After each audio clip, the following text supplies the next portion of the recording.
This podcast is a proud member of Pod Nation Media Network.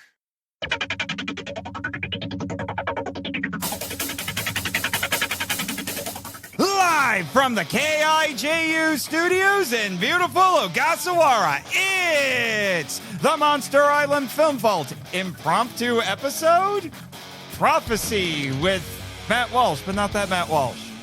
Maybe. Hello, kaiju lovers, and welcome to the Monster Island Film Vault, a podcast seeking entertainment and enlightenment through tokusatsu. I am your host, Monster Island's film curator, Nate March, and unfortunately, Jimmy is not with us today because I have a crazy man with me. Help. Cry for help. Somebody help me. Save me. Ow! Headache. Sorry. He's already trying to talk, so I'll just bring him on here. But yes, my hostage taker, holder, hostager, however, kidnapper. No, because I'm still here in the studio. I don't know, but Matt Walsh, but not that Matt Walsh, is here today.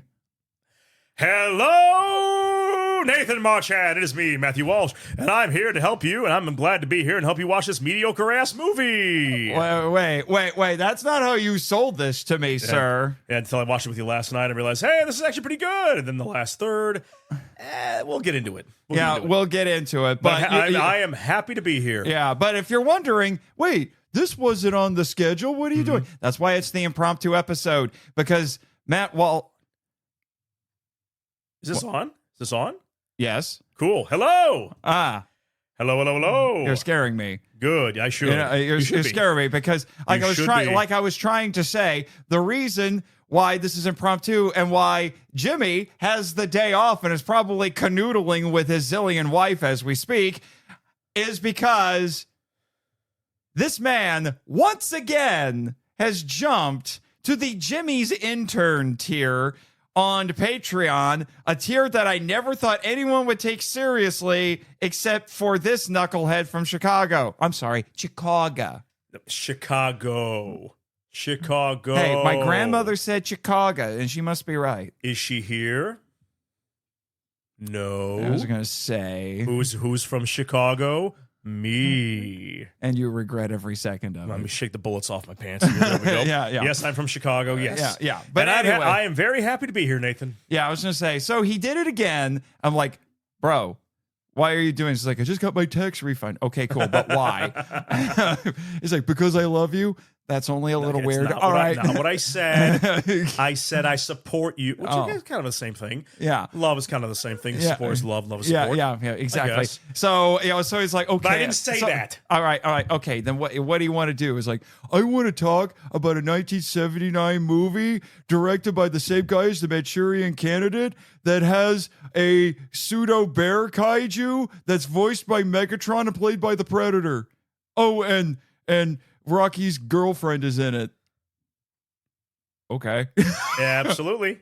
That's right. That is all true. I know it sounds like we're as drunk as the director was on the set of this movie, but that is in fact true. Yep. All of that is in fact accurate. And I think the movie gets a lot bit too much hate. Yeah. Also, we have some 6 degrees of Sylvester Stallone going on in here because we have Rocky's girlfriend and then another guy who would be in a movie with Sylvester Stallone in about 15 years. Mm-hmm.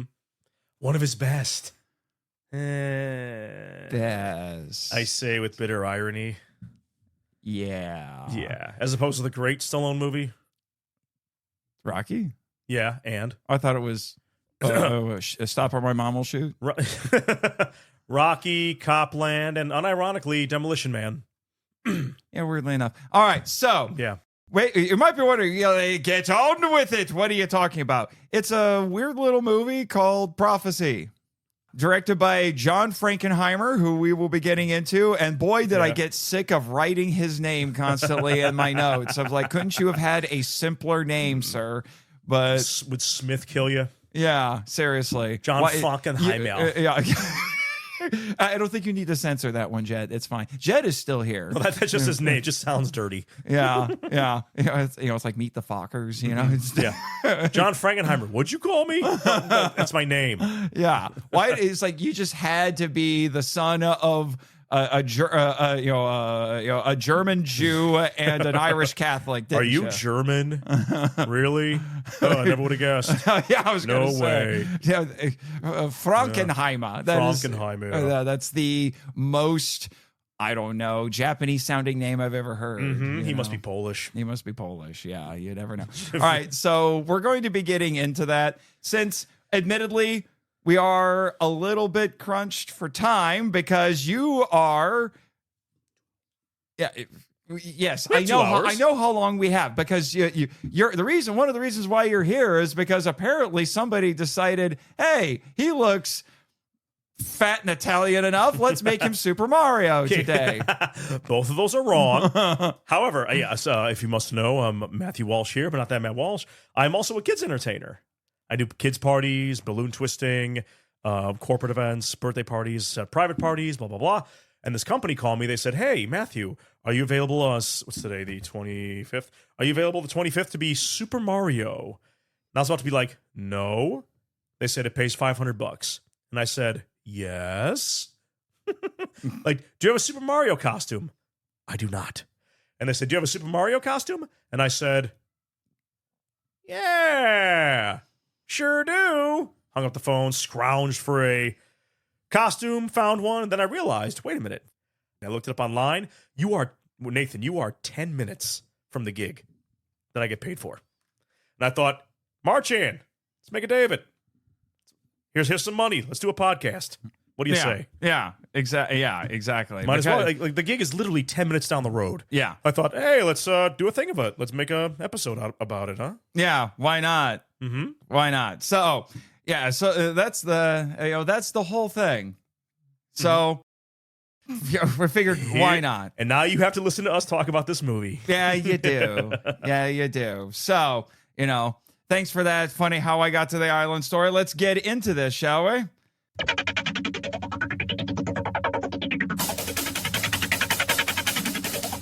All right. So, Mr. Walsh, if that is your real name. Yeah. Yes. I mean, jawohl. I mean, yes.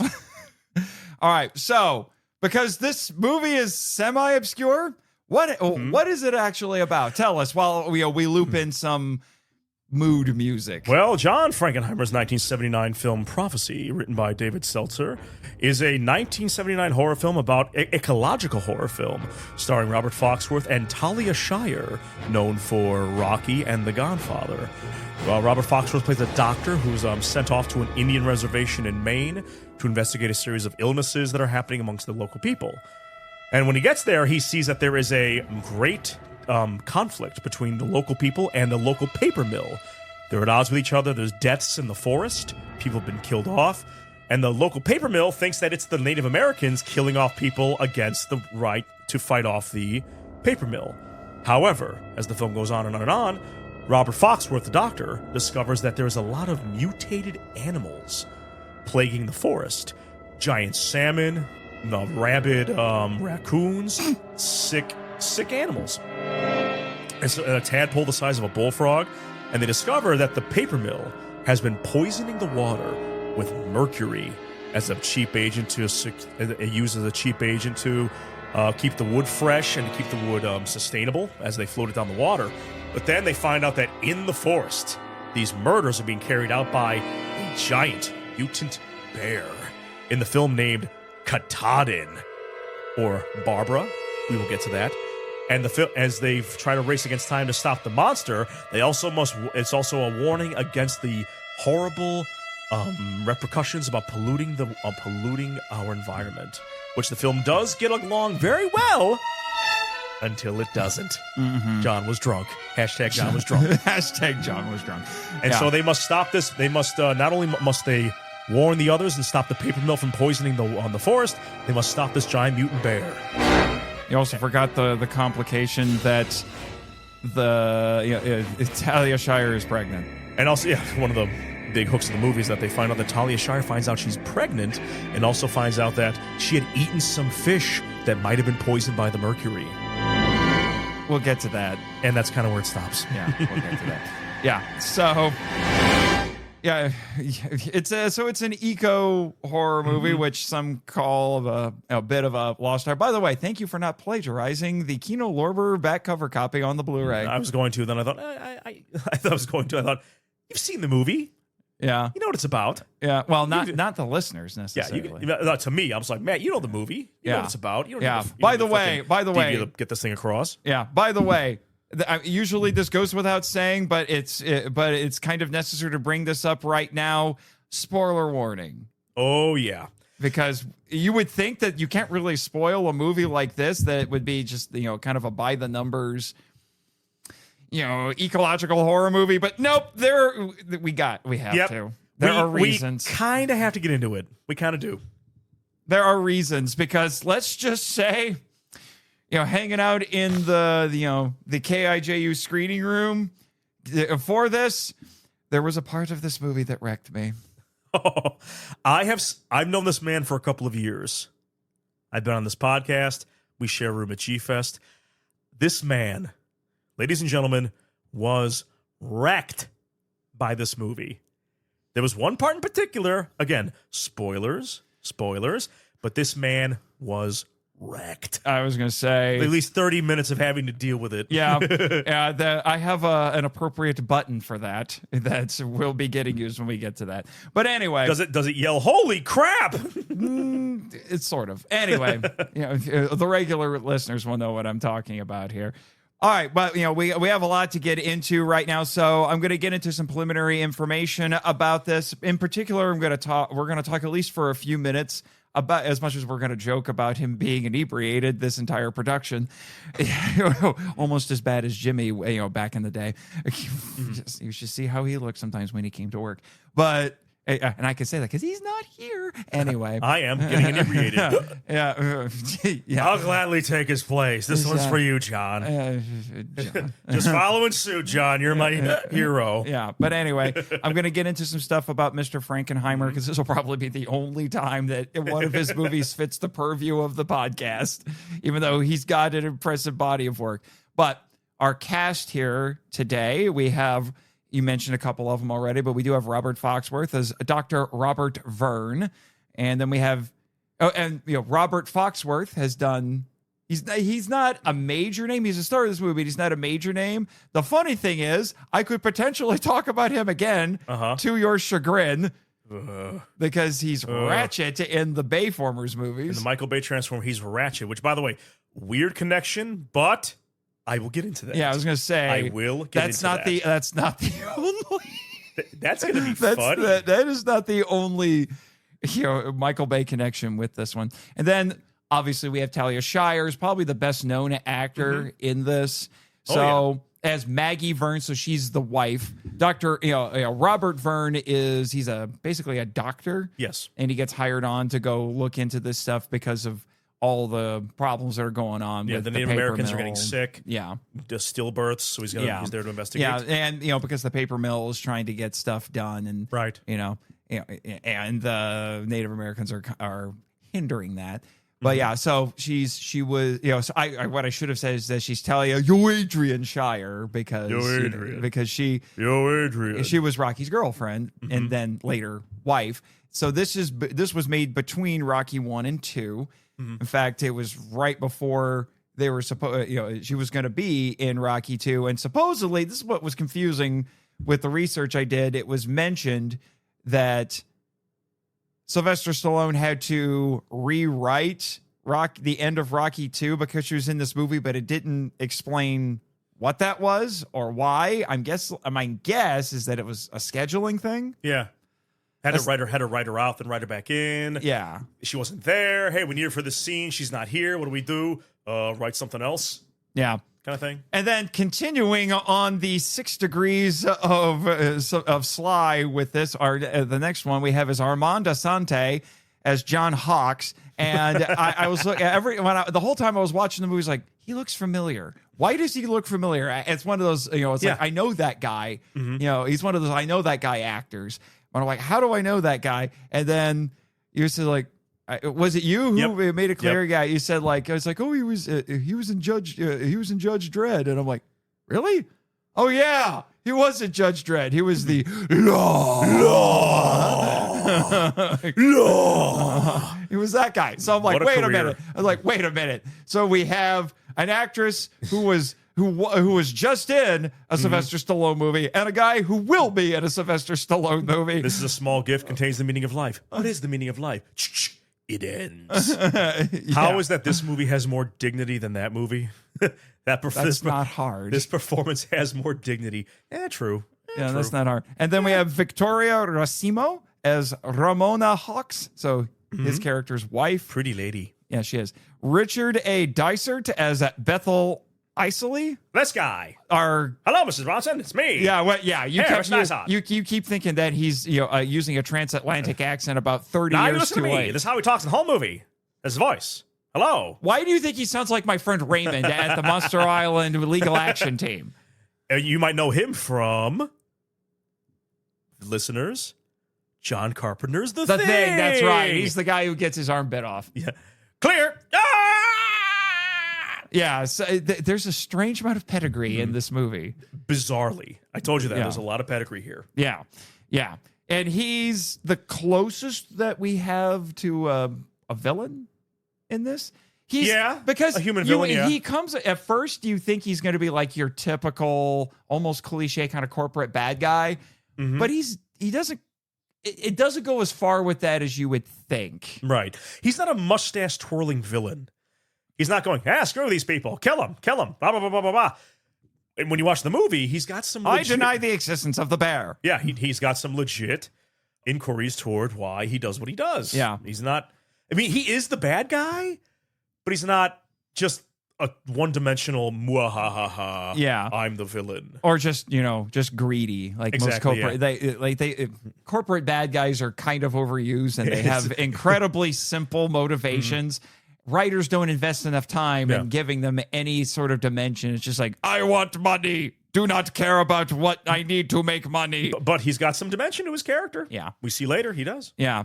Also, looking at this, I don't remember if they ever mentioned his first name. They probably did, and I just went, first name, and I just forgot it. But Bethel. What a name. Bethel. What a name. That is... You know why? What kind of parents do you have where they name you Bethel? Oh, because it sounds like methyl. Methyl and mercury. Maybe, but it's also, but it's also, but maybe, but the thing is that it's also a biblical name, but it's not a person, it's a location. Where? Bethlehem? It's Bethlehem comes from a similar linguistic source, but it was basically an altar that was erected to God. I can't remember who did it. I don't remember who did it. I think it was in Genesis. Suddenly my biblical knowledge is flying out the window, but that's what it was. Yeah. It was an altar erected to God. So that's interesting. There's also a university in my home state of Indiana that's called Bethel. So, okay. So now I picture him now. Yeah. I say we got to get these Indians. They're all drunks. Get rid of them. They're all drunks and acid. That's what they are. That's how he talks in the movie. It's his voice. Unfortunately, the only drunk here is John, the director. John, please stop. No more whiskey. Now I think about it, the movie's kind of a window to his brain. It's like a window into getting drunker. Now I think about it. Now that I'm thinking about it, yeah. Watching this movie is like watching a man get progressively more inebriated. And then making more and more bad, repeating the same things over and over again. Yeah, we'll get into that. Yes, we will. Yeah, and then we have George Clutesi, I hope I said that right, as Hector Emrai. And then there's a handful of other, bit part actors here. If you want the full list, check the show notes, because you should always read the show notes. I do.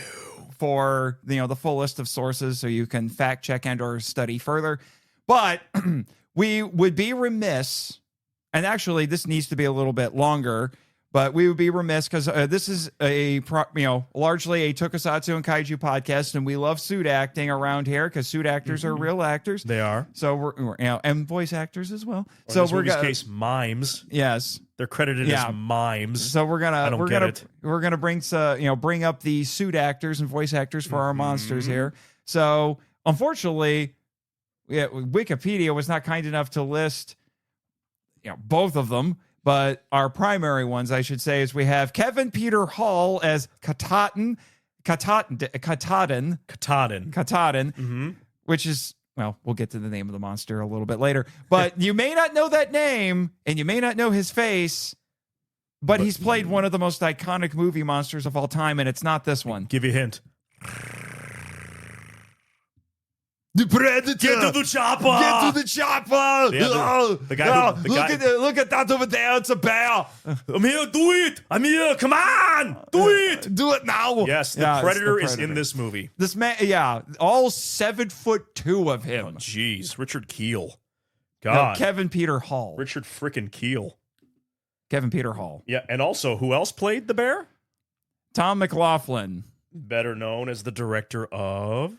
For horror fans out there, it's one of the Friday the 13th. I don't know which one. It's just called Jason Lives. Jason Lives. Friday the 13th, part 6. That part 6. Jason Lives. Yeah, and this guy was a struggling mime. As opposed to a successful mime? Yeah. but he says he got a part in a Woody Allen movie. He didn't say which one. And that got him a SAG card, which is how he was able to get the part in this. So basically, there was the big bear suit and the smaller bear suit. McLaughlin wore the smaller one that was more articulated. And all 7'2" of Kevin Peter Hall wore the bigger, less articulate suit. And we kept trying to figure out, I was like, which one's Tom? Which one's Kevin? All right. We're going back and forth. So that's you can figure it out, but like the daytime scene that I talked about with Dysart, that's McLaughlin. But the big scenes, the real scary stuff, that's Kevin Peter Hall. Yeah. And then, because this had to be brought up, because if you're a patron listening to the uncut stuff that I put up on Patreon, the uncut audio, there was like a 20-minute conversation that Mr. Not That Matt Walsh and I had where I blew his mind because I said I was looking up stuff on this movie, well before you were going to do the crazy thing. And I said, like, oh, did you know Frank Welker was the voice of Katahdin and Katahdin's Cubs?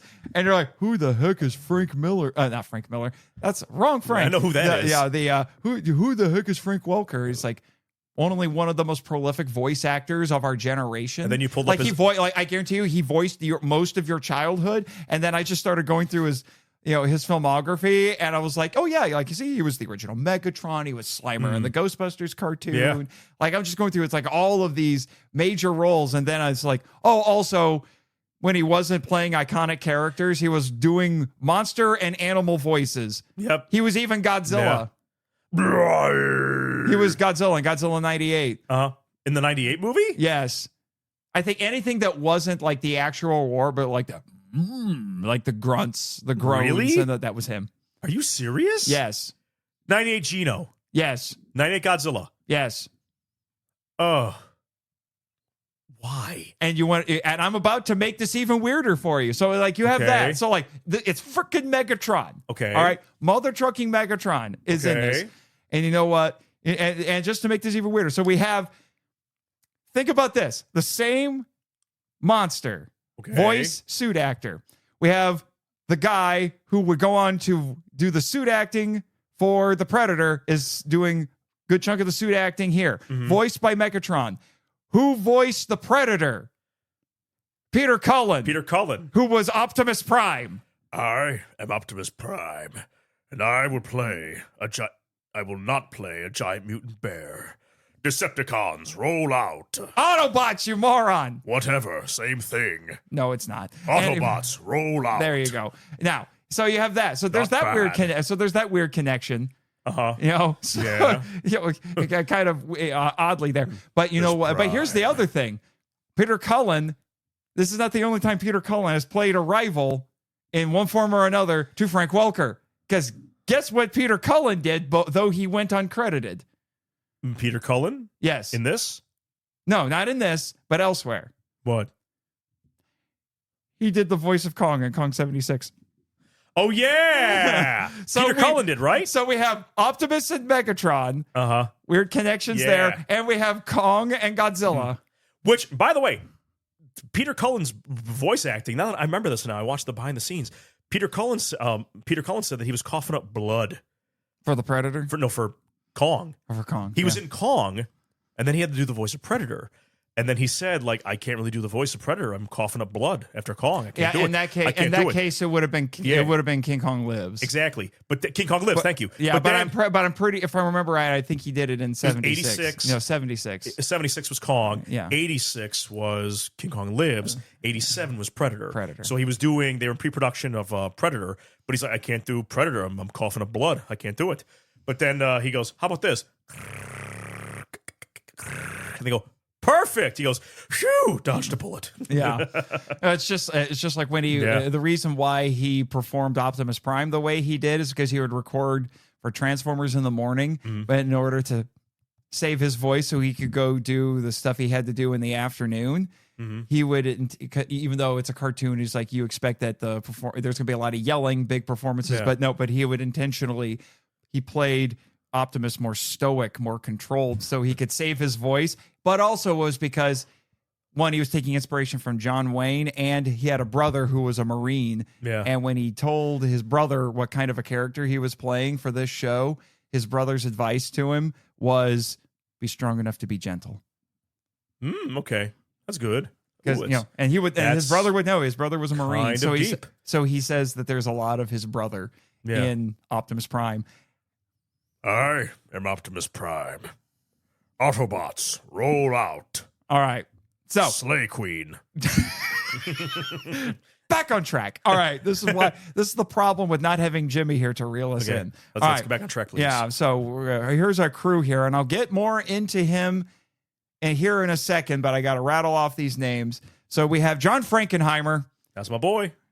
Yeah, you're a massive fan of this guy. He has a fairly extensive filmography. He does. Besides this is very atypical for what he normally does. What he's best known for is The Manchurian Candidate from 1962, when you jump to that ridiculous tier and you texted me, he's like, hey, by the way, you have homework. I was like, by the way, I did it. With a money bag emoji. He's like, what the heck are you talking about? And I checked Patreon. It's like, oh, you mother trucker. Because I care. It's like, you really want to talk about prophecy, don't you? He's like, yeah, I do. And I have a request to make of you. What's that? He's like, okay, you got homework. What is it? And it's like, I want you to watch. Oh, crap. What is it? I was expecting something I was going to regret watching. And there's like, I want you to watch The Manchurian Candidate. It's like, okay, that's been on my list to watch for a while. You're paying me enough to do it. So I'm going to, it's going to move up to the top of the list right now. And then I went and streamed it and was blown away. And I'm like, I may need to add this to my collection.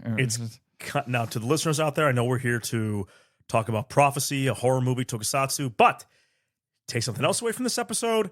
Watch, Marchand, back me up. Watch The Manchurian Candidate from 1962. It's fantastic. It is. It is fantastic. The problem there's just one problem with watching that first. You gotta set yourself up for failure. It set expectations that could not be met. So watch Prophecy first, then watch The Manchurian Candidate. Because I'm looking at this going like, especially after a certain scene happened, I'm just sitting here and I'm like, this was made by the man who made Manchurian Candidate. This guy made. That's my joke, John. You made The Manchurian Candidate, one of the best political thrillers of all time. And now we're going to have a giant mutant bear. No Oscars, huh? Anyway, moving on. Yeah, well, yeah, we have entire comedy routines based on this movie. Yes, we do. Right? Yes, we do. Just wait. And, but then the funny thing was because Kino Lorber just loves stealing from Shout Factory. That's all they ever do. They put this out on 4K, and I pick it up for research purposes. I mean, Matt gave me more money than the board ever does, so I had plenty of resources. You're welcome. Yeah. So I picked this up, and the bonus features disc has a bunch of trailers it's original theatrical trailers that even though it doesn't say it, I'm pretty sure these are just other movies that Kino Lorber's put out. And they stayed on brand.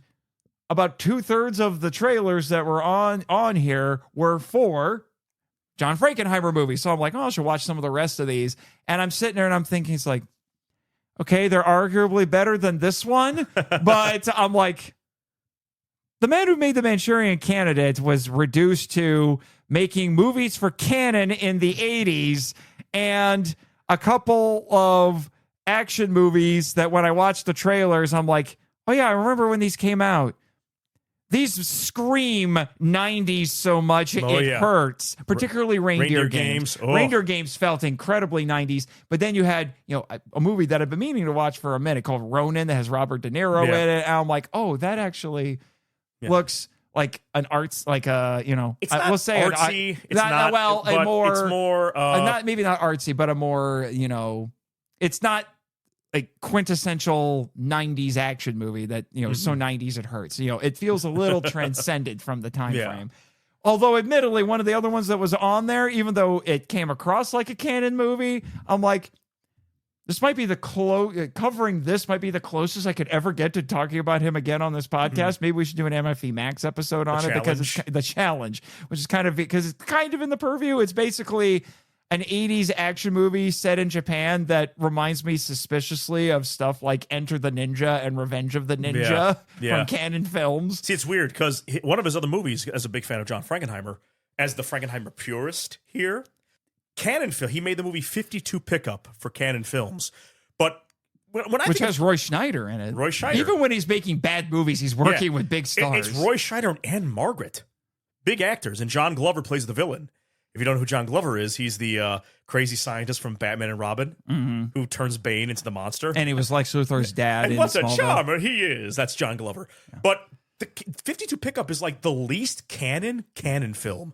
It's like a serious noir about a guy who gets blackmailed for cheating on his wife, and like he gets blackmailed. It's based on a novel by Elmore Leonard, who's a great noir author. So when it says canon, you expect, the challenge. Ninja 3, the domination. Like the challenge looks more like a canon film because it's like you expect Chuck Norris, Michael Dudikoff, the Cobra, but it's not. It's like a serious more Sylvester Stallone. Stallone movies. You expect like a because Cobra's a Stallone movie. Yeah, that's what I mean, Cobra.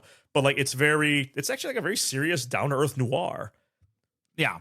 Yeah, which is much more in his purview, despite it being a canon film. That is much more in his purview. Because getting into Frankenheimer, he's not. Again, he's one of my favorite directors. The Manchurian Candidate. Brilliant. Brilliant. Masterpiece. And he made a lot of socially conscious, political, a socioeconomical conscious films like Manchurian Candidate, Birdman of Alcatraz, Seconds, a couple action movies like Grand Prix and The Challenge. But this is his only horror film, which he forgot was a horror film until halfway through production. We'll get into that because I have a whole I have a whole thing going into Frankenheimer, so we'll go over that briefly, and then some stuff on the production of this movie, and then we'll get into it. Because slight time crunch here. All right, and now let's talk about our screenwriter because boys are who likes decades old tea. He had he was franker than Frankenheimer. Yeah, at least he was sober. Yeah. Anyway, so David Seltzer, who on the interviews on Kino Lorber, my gosh. Ooh, you want candid. He was refreshing, actually. Wow. There are reasons why I can't get straight answers about certain things about this movie.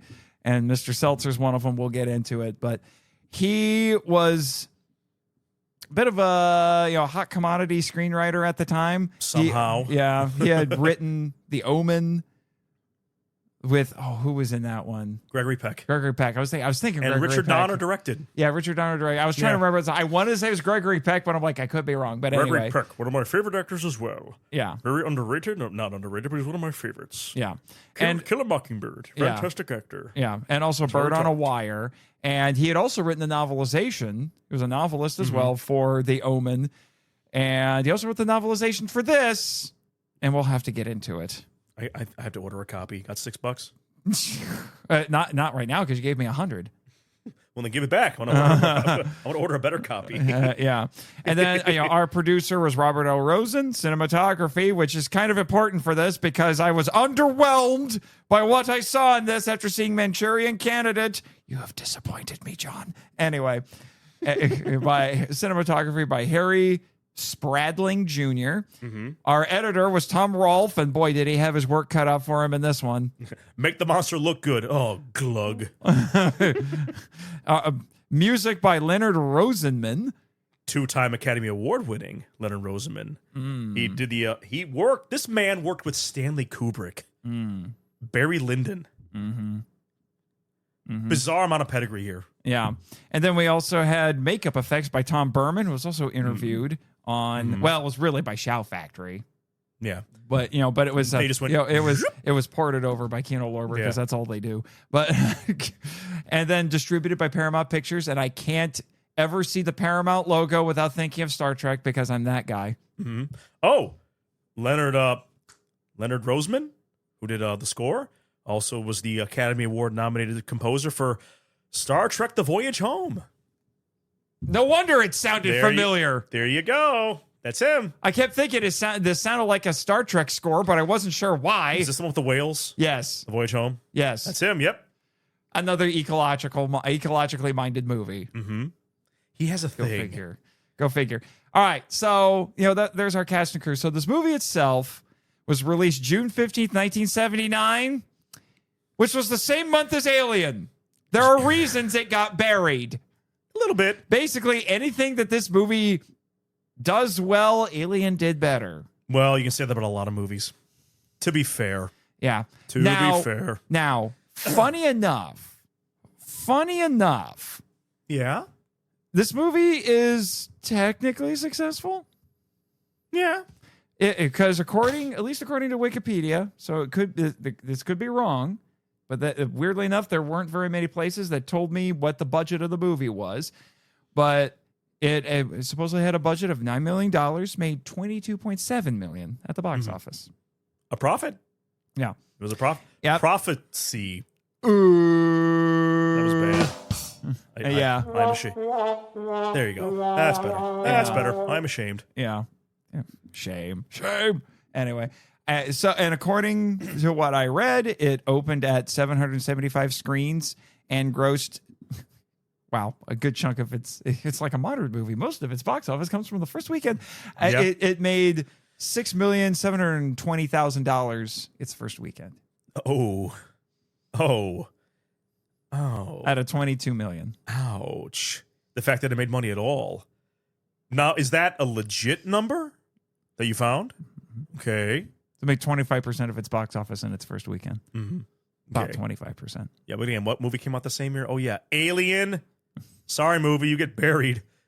Yeah. 79 was a bit of a stacked year. That's like, dude, I looked it up. Like no wonder this movie didn't do so well. It's like, well, it's to me, I think to myself, and I go, well, this movie's better than it has a reputation to be. Why did it fail? Oh, it didn't have a fighting chance. No. Because what other movie came out that year? Star Trek the Motion Picture. Yeah, Star Trek the Motion Picture. Oh, and of course, Stalker. Tarkovsky's Stalker, the big box office bash that we all know and love today. Yeah. So the production of this little movie is kind of interesting. So David Seltzer, you will be surprised and yet not surprised by this. First off, it has a Japanese connection, which is actually brought up in the movie. And I looked at it, it's like, there you go, that's your Japanese connection. Because it was inspired in part by Minamata disease in Japan, which it's something I've talked about at least in my previous podcast life for sure, and a little bit in passing on here. I may have to do a full-fledged Toku topic on it at some point. More in connection. I think I talked about it on the Hedera episode too, but which would make sense. But Minamata disease, the long and short of it is, it's basically like this. There were, Japanese industry. They put mercury into the environment, and it ended up poisoning the local population. Pregnant women were miscarrying and things like that. It was awful, and it was making people sick. It was terrible, absolutely terrible. So Seltzer got the idea partially from that, and knowing this makes it even more makes the ending even more disappointing. Rosemary's Baby. Yep. Oh, God. You want another banger flick? Rosemary's Baby. Yeah. Another banger. Again, don't watch that, then this. Watch this first. Yeah. Then Rosemary's Baby. Yeah. Yeah. And the Minamata stuff was in 1958. Mm-hmm. Yeah. And it says the effects on Minamata it consisted of the loss of muscular control, vision, and hearing, and eventually insanity and paralysis. Yeah. Which- i.e., the raccoon. The rabid raccoon. The rabid raccoon. That's what you turned into.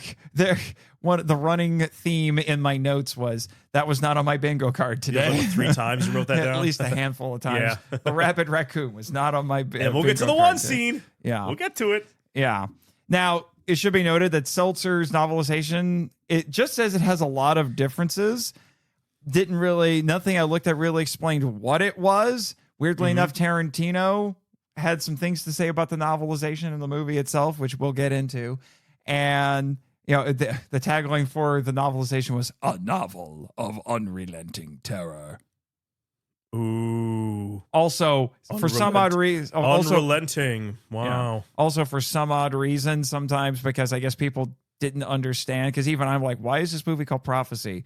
Because you think it's a horror movie called Prophecy. It's got John Frankenheimer directing it. It must be like a supernatural movie written by David Seltzer. Ooh, wrote The Omen. Ooh, maybe it's like a religious, horror movie sort of thing. No, it's about a giant bear. Okay. Yep. And, so apparently they would sometimes subtitle it in the old advertising as a monster movie. The monster movie. Yeah, whatever. It has webbed hands. Yeah. It is 15 feet tall. Don't breathe. Don't run.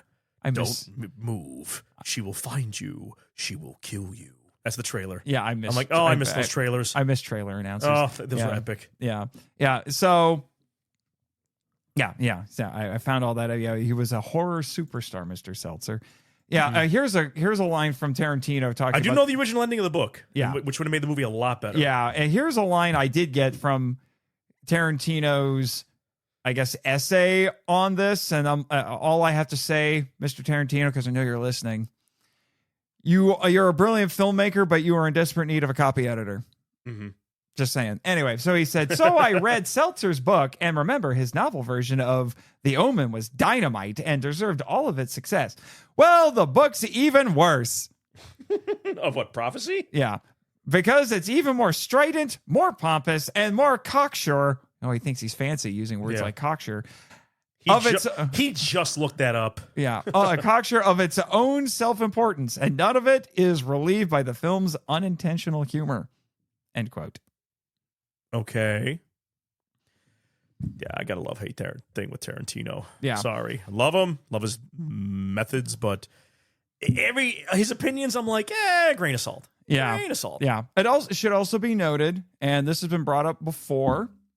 I think I guess he is our mutual friend, but Damon Noyes, executive producer Damon Noyes, he's a friend, yeah. Yeah, brought up about, this was part of a big trend in the late 70s in particular of horror movies with that, have monsters spawned from environmental pollution. Yeah. Or killer animal movies. Yeah, killer animal Day movies. of the Animals, frogs, like these. It's partly inspired by Jaws. Mm-hmm. People were chasing Jaws for a while. Of course, yeah. And, even after Star Wars came out and everyone's like, let's chase Star Wars. Some people are like, I'm still chasing Jaws. So the Star Trek was, Star Wars is popular. Let's do 2001: A Space Odyssey. That was 10 years before this. Exactly, but it's like... Oh, you mean like the motion picture wanted to be 2001. Let's make it like Star Wars. Like, how about 2001? Oh, I thought you said 2001: A Space Odyssey. Good night, everybody. Yeah.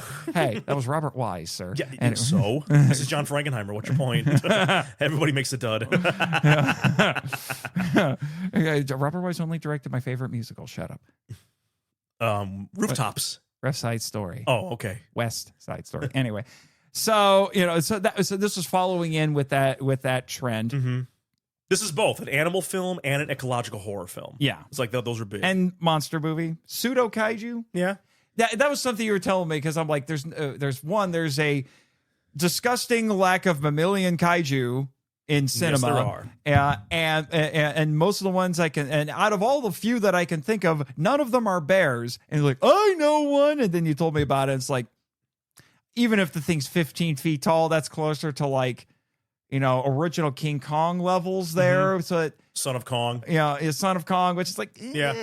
But if we go, which I hated bringing up because I hate that movie, but but if an example. I get it. So, but the only reason that I think this can be considered kaiju, I have to be kind of pedantic about this, linguistically pedantic, and it really only qualifies in the sense that the word kaiju, when literally translated, means strange beast. So it just has to be a creature that is unusual in some form or another. A lot of times when we use kaiju, we're referring to the big ones, like the ones who live here on the island. It's because they are unusually large. Right. A mantis is not supposed to be that big, but hey, Kamacuras exists. Tarantula. Yeah, tarantula. Them. Yeah. They count. The giants. Yeah. That is their official name on the island. So I never thought of that. That's funny. Yeah. That's good. Yeah, you should listen to my podcast more often. You bug me. Ooh. Hey. Whatever. Anyway, so there's that. But it doesn't have to just be size. If we really want to be pedantic, Godzilla and all the rest of them, they would be kaiju, giant strange beast. But but this one, in the strictest linguistical sense, yes, it's a kaiju because it is very unusual. Oh yeah, it's Man-Bear Pig. Man-Bear Pig. I did see sources that confirmed that South Park's Man-Bear Pig was inspired by this movie. That is the dude. There's this movie's legacy. Yeah. Congratulations, John Frankenheimer. You inspired Man-Bear Pig. Yeah. You only made the greatest political thriller of all time, but you're also on South Park. But the thing is, look at listeners, look at Man-Bear Pig from South Park, then look at the bear from Prophecy. It's the same thing. There's no way it's not. It's the makers of South Park are probably a fan of this and like, hey, they'll be funny. Look, it's the bear from Prophecy. Yeah. Who's going to get that? Yeah. Us. Who else? Nobody. Yeah. Nobody. Not everyone will get this joke, but the right people will get this joke. That's the MST3K just an audience of people. Nobody you hear in the background. That's me. Yeah. So it was, even though it takes place in Maine, shout out to Ryan Collins, the Omniviewer. This takes place in your home state, but it was actually filmed in Canada, British Columbia to be specific. And this basically paved the way for what is called Hollywood North, which is Hollywood saying like, hey, it's cheap to make movies in Canada. Let's go there. Hey, you know what? Hey, let's go. Hey, we're Stargate SG-1. Let's make every planet we visit Planet Canada. And that's been going on. It's still goes on today. Yeah, in Vancouver specifically. Yeah, Vancouver. Yeah. Yep. Yeah. So there's that. But they also filmed in Daisy Lake, Crofton, Squamish, Capilano Canyon. Excuse me. Squamish. That's what it is. Squamish. Squamish. Sounds like a word that a kid makes up. It sounds like that's not a name. Sounds like Sasquatch's cousin. That's not a name. That's a sound effect. Yeah, it's an onomatopoeia. That's the sound it makes when I step in a dog turd. And Britannia Bay and Fort Langley. Cool. And then they did do some filming in California as well. Yeah, which it's at Franklin Canyon and the Paramount Pictures studio. So the lake scene that was filmed at the Paramount studio because that was their big tank. It was over there. And you really want to talk about this because this is one of the weird things about this movie. Unusually tight security from the CIA. Brought about by Frankenheimer himself. Shall I go into why that is? Go for it. See, in 1977, John Frankenheimer made a movie called Black Sunday, which, by the way, watch it.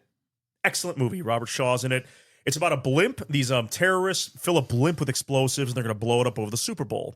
Now, somebody on the studio lot at Paramount got word they were making that movie, and then they rushed into production a movie called 2 Minute Warning with Charlton Heston. The movie's about a guy who's a sniper who threatens to take people out at a Super Bowl. That movie came out first, which beat Black Sunday to the punch, and that movie made Black Sunday suffer a little bit at the box office. And then John Frankenheimer, in his infinite sober wisdom, said, I'm not going to let that happen again in my movie. So he kept the movie's name a secret, he titled the movie on the call sheets, The Windsor Project, Windsor is the name of a gate at Paramount.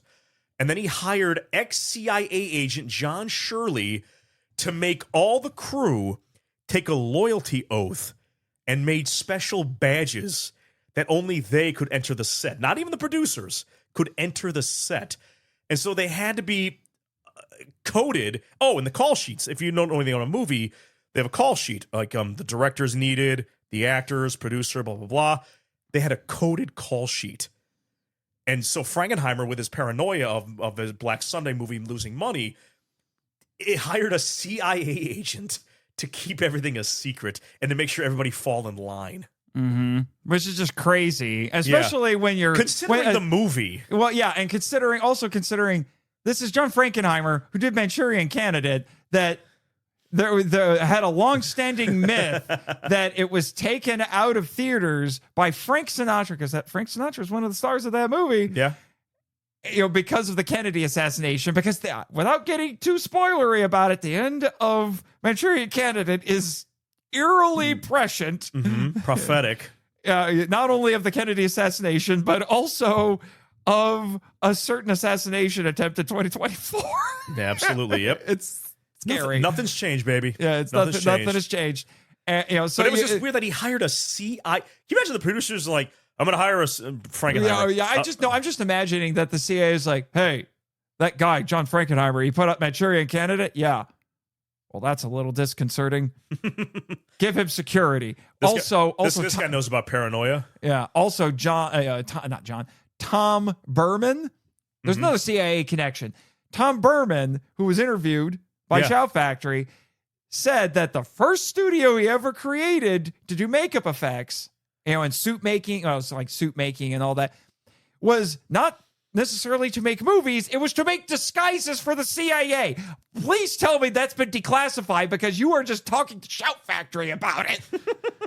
And just tell everybody, say, yeah, hi guys, guess what? I made disguises for the CIA so they could go topple foreign governments. Cut to unrelated news of makeup effects man. Tom Berman found dead in a ditch, shot himself 3 times in the head. Which is quite impressive. He has really crappy aim or has strong willpower. Now I'm just picturing, it's like, can you imagine? He shot himself in the head from 100 yards away. Now I'm just sitting here picturing, it's like, can you imagine like a really depressed stormtrooper is like, I can't go on. And he puts a blaster to his head, shoots, and he's like, ah, dang it! But it was just weird that like Frankenheimer was, again, the man who made the Manchurian Candidate knows a few things about paranoia. But I thought it was just weird that he hired the CIA for this movie. It's like, really? Funky. Love it. Mm-hmm. Mm-hmm. Yeah. But what do you have for Mr. Berman? Tom Berman also did the effects for one of my favorite movies of all time, the 1978 Invasion of the Body Snatchers. The remake. Which is Donald Sutherland, which is Leonard Nimoy, Donald Sutherland, fantastic. Mm-hmm. I love that movie so much. I think I'm still a little more... That is scary. That is a scary movie. Yeah. I think I'm still a little more partial to the 50s version, but having Leonard Nimoy in having Leonard Nimoy in that one made me very happy. But the 78 one to me is nightmarish. Mm-hmm. Just like, ugh. Yeah. It's like, ugh. It's very effective. Ugh. Very effective. But continue, Mr. That one's also... I would consider because there's 4 versions of that movie. I would consider any of them being within the purview of the podcast. So, yeah. So continue on, Mr. Frankenheimer. Well, I'm just making sure. So, I'll bring this up because it's part of the production. Mm-hmm. This was edited down, but I can't get a straight answer as to who mandated it. Some sources I looked at said it was a decision made by Frankenheimer. Others said it was the studio who demanded it.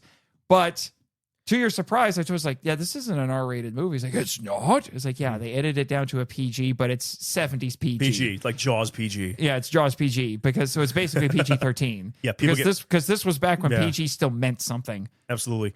But in this movie, people get shot, mangled by the bear. Disemboweled. Heads ripped off. It's like, parental guidance suggested. And slapped into oblivion. We'll get to that. That's where the biggest spoiler is. But yeah, I can't get straight answers about it. There was one account, I think it was from Mr. I want to say Apone, who was like an intern working on the makeup effects and the puppeteering and things like that. he said that when they got to the grislier effects in it, like Frankenheimer would cover his eyes. The grisly effects? Hey! No, it's because I said it. Okay, yeah. You didn't realize you said it. Yeah. The more gruesome effects, like Frankenheimer would cover his eyes, and I don't know how true that is. It also I think that's bullcrap. Yeah, which doesn't really make sense. Again, but John was drunk. I can't stand this. Yeah. So so they cut out some of the violence. Supposedly there was a sex scene between our leads that was cut for time, and like there's a bunch. But like I said, I can't get a straight answer. But there's a lot of things I can't get a straight answer about. Even the interviews from Shout Factory on the Blu-ray, those people all disagree. Yeah. One thing, there are some consistencies. One of the more interesting ones, again, John was drunk, was Frankenheimer banned the word monster on set. Yeah. And according to Mr. Foxworth, anyone who said monster on set, who was caught saying monster on set, was fined. Like what, $20? I don't know. Was that put into a kitty for lunch later? $20 in 1978 is like $300 now. Okay, but put $1 in the kitty. You're buying lunch. But that was Frankenheimer. Hey, it's like, hey, Frankenheimer was kind of it's like, hey, anybody who says monster has to treat everybody to dinner at Barbara's Pizza Mountain. Which I can't say that just opened here on the the island. That's where we're gonna go get lunch there after we're done. Barbara's Pizza Mountain. Barbara's Pizza Mountain. We'll explain later. Yeah. Good place. You think we're making this up, but it's a new business here on the island. Barbara's Pizza Mountain. Barbara's Pizza Mountain. But anyway, so so that was going on. The concept. Well, I'll save that for when we talk about the monster, but. Let's talk about Mr. Frankenheimer a little bit here. I've been burying the lead slightly, but like I said, we have a ton to get into. So because I don't think I'm ever going to get a chance to talk about this unless it's the challenge on like MIFE Max or something. So he was born February 19th, 1930 and left us July 6th, 2002. Mm-hmm. And he is one of the directors that, from what I read, came from that short-lived period. He cut his teeth on live TV. Oh, yeah. And it was said he was influenced by live TV aesthetics that, it says, the article looks at it flourished briefly in the U.S. before it became commercially and technologically obsolete around 1960. And it said that he was often described as being nostalgic for that style. Mm-hmm. So, because it basically, live TV was like the love child of stage plays and movies because you couldn't screw up. Nope. And it wasn't just like an audience of a few hundred people in an auditorium. You have millions across the country who are watching you. This is how they used to do TV. Nothing was pre-recorded, even in the fictionalized stuff. It was an art. Yeah. And he was the best. And he was described as the Steven Spielberg of live TV. And now, to the listeners, I know we're here for a Monster Movie podcast, but do yourself a favor. Look up something called Playhouse 90. Mm-hmm. That was a TV show they had. It was like big stars like Paul Newman, Warren Beatty, Mickey Rooney starred in TV movies. And these TV movies were live. Mm-hmm. Like camera work, choreography, lighting, sound. It was all done live. So if you're watching a movie from like one of these Playhouse 90s TV shows, you're watching a live broadcast, which is insane. Mm-hmm. So you're watching like the way the camera move. It looks like an edited movie. Nope, it was live, which is nuts. There have been a handful of kind of like returns to that sort of a style. Like there was a couple of times, I think it was NBC or something, they would do like these. They would have stage musicals performed live on TV, like they did Jesus Christ Superstar, Peter Pan. Do stuff like that. And that, talking like within the last few years, when I was younger, I remember that there was a remake of Failsafe that was performed live on TV.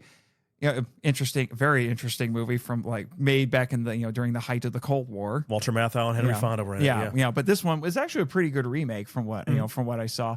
But one of the defining things that I found, this is interesting. So this is where Mr. Frankenheimer was cutting his teeth. One of the defining features of that was, as it put it, temporal and spatial limitations.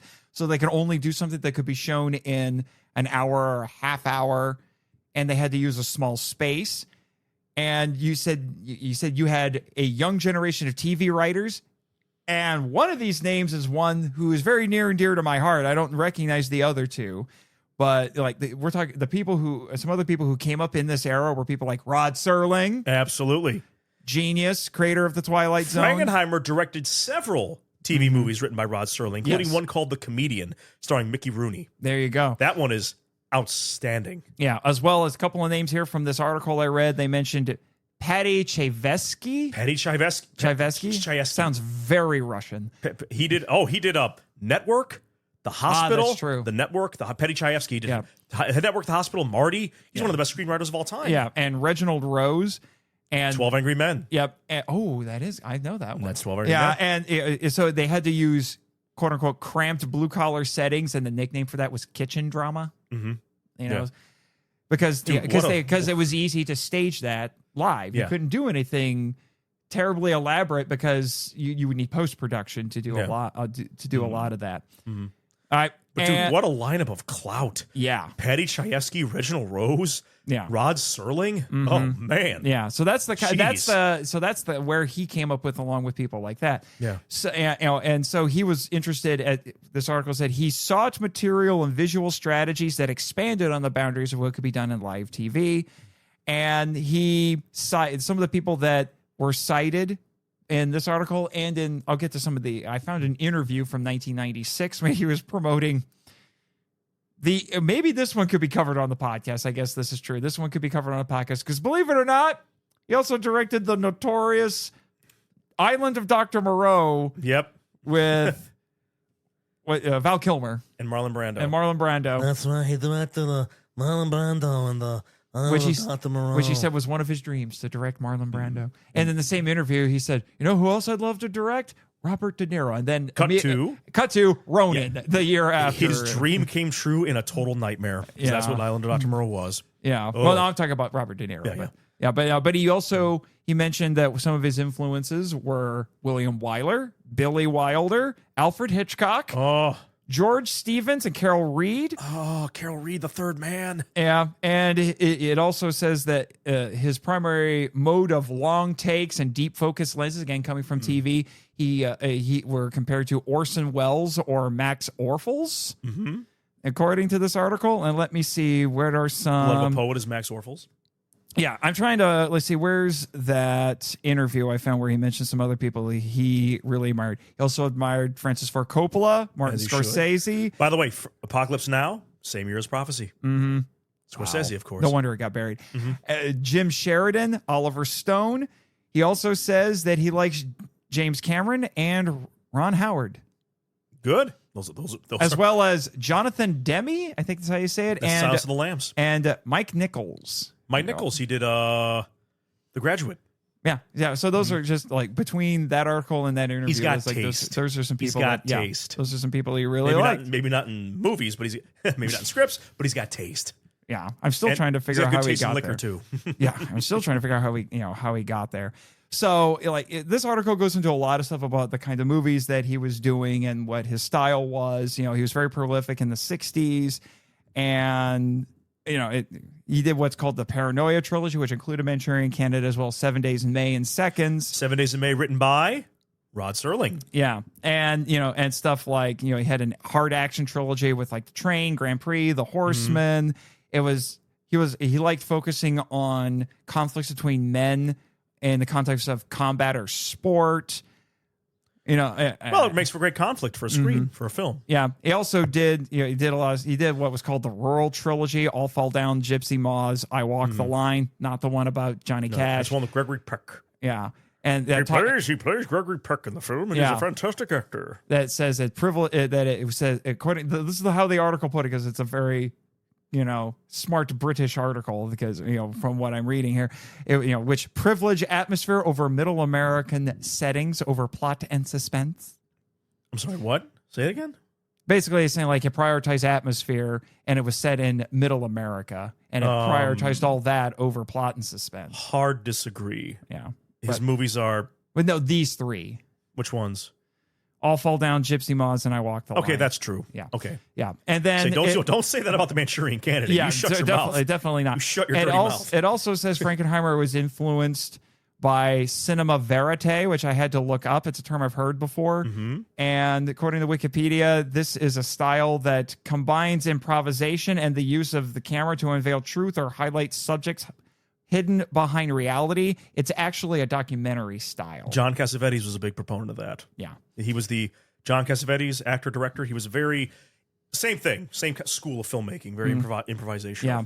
It also says that he was very fond, again, probably because of his TV background and because of the cinema verite thing. One of his trademarks is he likes showing television screens in his movies. Manchurian Candidate's a great example of that. And quote, Frankenheimer's video screens also almost always illustrate a schism between the truth as told to the spectator and the facts as spun for the benefit of the characters within the film, and surely one need not to overemphasize the presence of Frankenheimer's interest in that theme, end quote. Which he pounds home in his movies, especially like Manchurian Candidate, Seconds. And for the listeners, watch Seconds. Yeah. But that movie will give you nightmares. This also said that Frankenheimer was particularly, as it said, obsessed with masculinity as well and made a lot of things that could be termed character-based action movies. And this says right here, quote, Frankenheimer's thesis that human life has more value than art may seem simplistic, but it adds an essential moral component to what would otherwise be just an expensive live-action version of an electric train set. End quote. Bizarre way to put it, but okay. Yeah. Well, and it also says, it says a lot of his movies tend to focus on men, which is why this one's kind of interesting, because we do have a female primary character in here dealing with very female things. Which he doesn't know what to do with, but we'll get to that. Yeah. Yeah. But this also says that you don't find things like anguish treatises on courage and bravado in his movies, or as it put it, said repellent streaks of misogyny. No. Yeah. Which it says, so that goes into, some detail about that. Is often it seemed that Frankenheimer was simply drawn to settings that recalled the comfortable memories of his live TV apprenticeship, sweaty, fast-moving, all-male bullpens of ego and power politics, end quote. He loved, I know this about Frankenheimer, he loved directing TV. He loved the fast energy, the time crunch, the movement, the, what's the word? Chaos of making TV. Like, that's me. Like, when I'm going to play, if I'm going to play Tech Week, it's crunch time. Things got to get done. You got to move fast. You tap into reserves and you move fast, and then things got to get boom, boom, boom, boom, boom. That's how he does. That was his wheelhouse. TV. This was one of the things that just cracked me up, because everything I read about Frankenheimer seemed to go out of its way to talk about every movie he ever made at least once, except this one. And this was one of the lines. This was the only line from this article that even sort of hinted at prophecy, because it's talking about how he had, as time went on, he had a lot of personal struggles. He was a friend of Robert Kennedy, and Robert Kennedy's death really affected him, because he was assassinated just like his brother. And then it just says here, quote, a period of severe alcoholism stretching between Black Sunday and The Challenge 1982. No. And a willingness to accept inferior assignments in order to live and work in Europe, end quote. That is as close as this gets to mentioning prophecy, other than in his filmography at the end of the article. And Marchand, and listeners know, Mr. Marchand is not a slouch. Are you? When we talk about a project, a film, this man digs. This guy digs. He's got a shovel in his hand every time. And the thing is, you couldn't find jack squat talking about this movie. At least when I was just looking up stuff on Frankenheimer. Yeah. Like, when it comes to talking about Frankenheimer, it's like you directed the movie, and you don't even talk about it. Even Frankenheimer in that interview I was telling you about, where he was promoting Island of Dr. Moreau, one of the most notoriously bad Hollywood movies, Hollywood blockbusters ever. Yeah. Like, look up the madness that went on with that movie sometime. It's bonkers. So he was promoting that like crazy, but he still, I swear, he mentioned every other movie he directed by name in this interview up to that point, except for this one. And the closest I could find in that interview to to that movie is The interviewer asked him, looking at the future and looking at your goals, the Manchurian Candidate, McCarthyism, the prison system, and Alcatraz. Birdman of Alcatraz. Yeah. Is there any particular sort of societal political evil that you see out there in today's world that you'd like to deal with in a movie? And his response, I kid you not, in 1996 was, the environment to me is the most important thing that we've got going on for us, and nobody seems to really give a jet. Because, we have to censor things right now. Give up. Oh, yeah, you're welcome, Jet. I did your work for you. It's not in vogue anymore. We're ruining the world we live in for generations to come. I've dealt with this issue in The Burning Season, and now again in Moreau. Don't mention of this movie. John was drunk.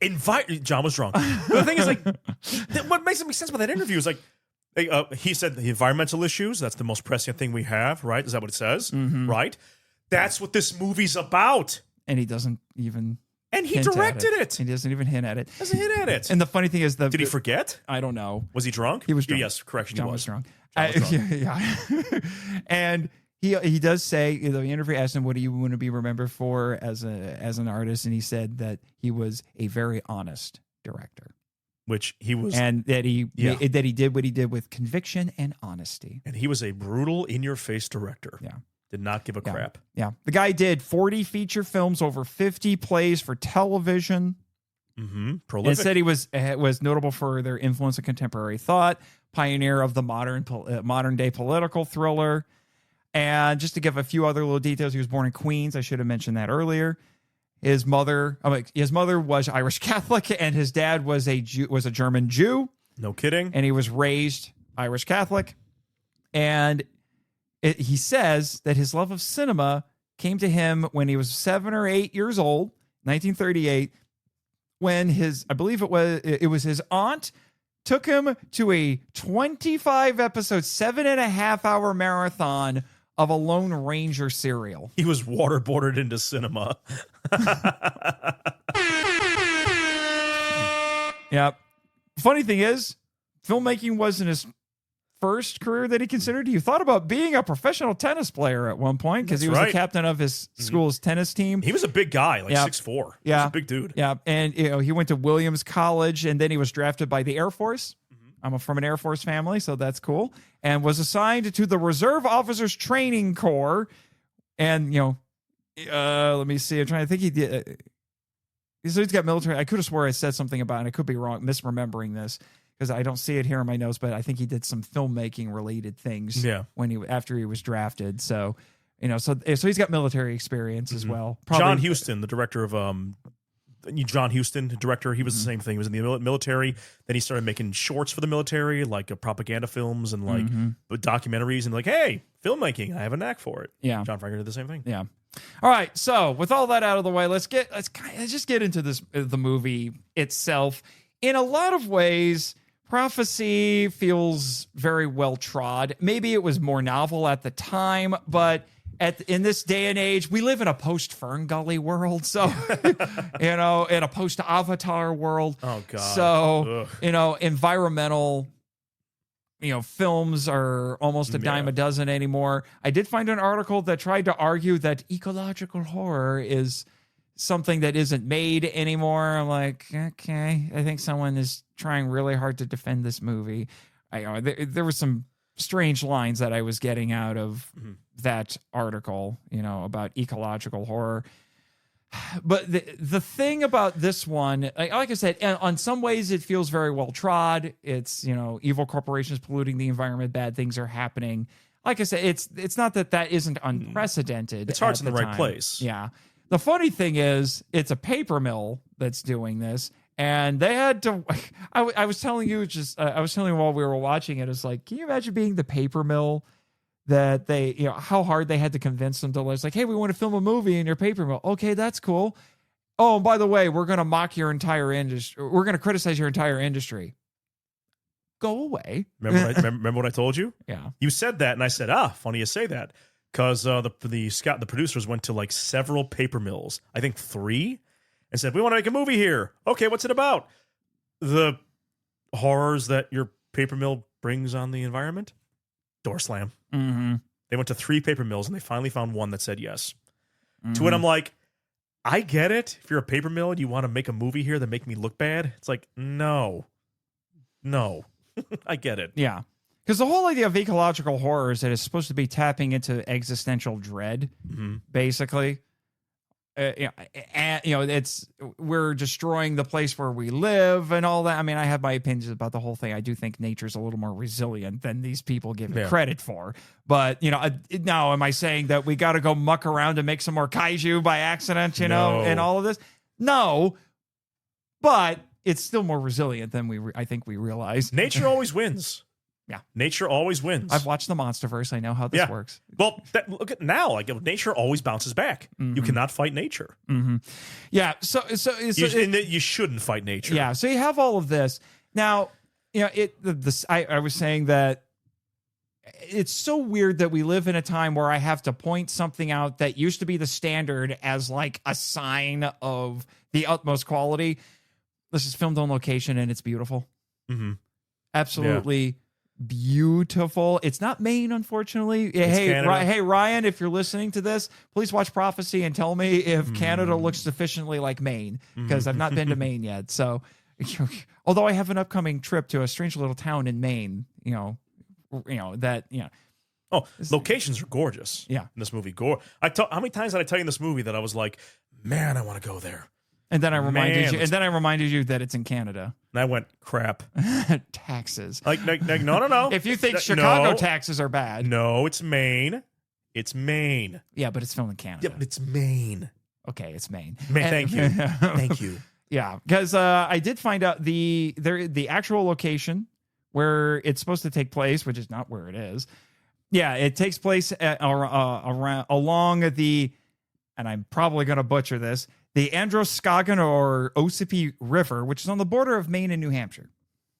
Cool. So there you go. Beautiful. Yeah. Locations in this movie are gorgeous. Yeah, but I was like, gorgeous. Yeah, they would just green screen and post-production the snot out of everything here. Yeah, but in this movie, the 70s, baby, probably the best decade for movies ever was the 70s, because you can see they're in it. It's just a forest for miles. Yeah, so it's beautiful. And I'm trying to cover everything that's not the monster, because the monster is the most interesting stuff to talk about, admittedly. Now, one running motif in this, I will say this, which is what lends to how annoying the ending is there is a lot of themes surrounding babies, a lot of baby imagery. And there's children. There's a lot of children, not necessarily babies. There's a lot of children in this, including one unfortunate child. It's coming. But he's not. Yeah. But when we see Foxworth at the beginning, he's in I think it's supposed to be inner city New York. Harlem, yeah. Yeah, Harlem. And he's going to basically the ghetto. Yep. Like a slum. The projects. And, the projects, and it's treating it's African-American neighborhood. He's treating an African-American child, a baby who was sick and bit by rats. And, the child's really sick, and we get a little bit of a social commentary about the projects in the ghetto. This is late 70s, New York. That is very much an issue. And it gets brought up again later, and I have to give the movie credit. It was, because then it starts trying to tap into Native American issues like, this is our land, you can't have it, you're ruining it, screw you, paper mill. And he brings up, is like, you guys realize I was just in a place where 11 people live in the same room and they're fighting for a little inch, and basically on planes like, and you want an entire forest for a few people. Absolutely, yeah. Yeah. Credit, that's well written. That's good writing. I'm like, that's good writing. I was like, that's a good point. We have two minority groups who are facing the same sort of challenge, but it's polar opposite. Absolutely, yeah. Yeah. And the thing is like in the movie, when he's like, after he sees the baby, puts the baby in the ambulance and they drive off, he goes, what I'm going to do is I'm going to file this report to the Supreme Court, which will be settled out of court. Then I'm going to go to, what did he say? I'm going to go to the landlord, which he'll never get back to me. And like he's like, it's useless. He's saying this is all pointless. Yeah, it's all pointless. And then what's interesting is the Supreme Court gets mentioned again later. Yeah. by Armand Asante. Good line goes, who's Supreme Court? It's Your like Supreme Court? because they're saying because they're blocking them trying to get to their to the location in a weirdly epic scene. That scene is dope. Yeah, you got excited. You got excited. I did more than I probably should have. And so so they're blocking him off, and he's like, and the guy's like, if you don't get out of the way, I'm going to take this to the Supreme Court. And it's against the law, John. Yeah, it's against the law. Because the line in there is, make sure I get this correctly, because I wrote a handful of lines down because I'm like, Seltzer was having a little fun here. He said, we tried the Supreme Court. Now we're going to one higher. Mm-hmm. That's a good. Ooh, that's a good line. It's like, see, the movie. Real quick, this movie starts off really strong. Does it not? Yeah, the opening credits in this, you were telling me, it's like, this is really good. It's like the movie peaks in the opening credits. Oh, it sounds like an insult, but the movie peaks at the opening credits. I lied. And then I was wrong. And then we got to that scene, and I'm like, you lied to me. Well, the opening credits are great. We'll start there. My point here is it's weirdly Spielbergian. Reminded me of the beginning of E.T. It's weird because like the movie starts off with like just there's no music. It's all you hear is wind, trees, and you see these dogs. Lights. You hear a dog panting. You see these lights, these little just bobbing around in the darkness. You don't even know what you're looking at. It's almost surreal. You see them bobbing around. You're like, what is that? What is that? What is that? And all of a sudden, these guys, it goes on for like a solid minute of just quiet wind, trees blowing. Frankenheimer was sober during this part, probably, and so maybe. But then they leap out of the forest like, oh, it's a search party with like lights on their helmets looking for missing people. Mm-hmm. And then they go. Then we get to the line. Then they go to the Harlem scene. Yeah, but after, because it's a very much a traditional horror movie scene. So they do this thing. They spelunk down because they're like, we lost one of the dogs. He's down there. He's down there, and I'm like, you guys are gonna die saving a dog. Mm-hmm. Maybe this makes me heartless, but I'm like, if anybody in a movie who gets themselves killed over a dog, I kind of think is silly. Well, if it's your dog. If it was like a little kid. That I get.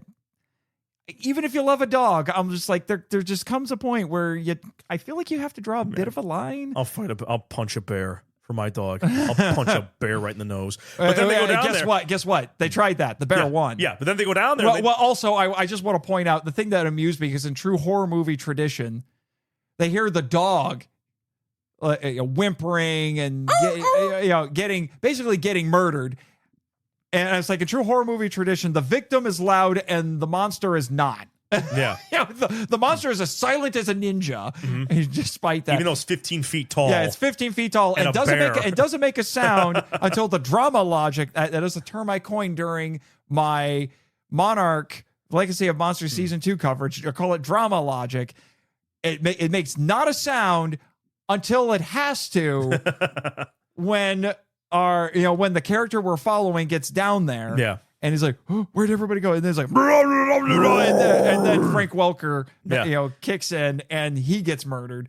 And then again, an example of drama logic. We cut to the next day, and the guy's dangling from the cliff, and his helmet has magically not moved, just so we could have a cool shot of blood trickling down, even though the river should have carried it away. And I'm amazed the helmet stayed on his head. Well, there's a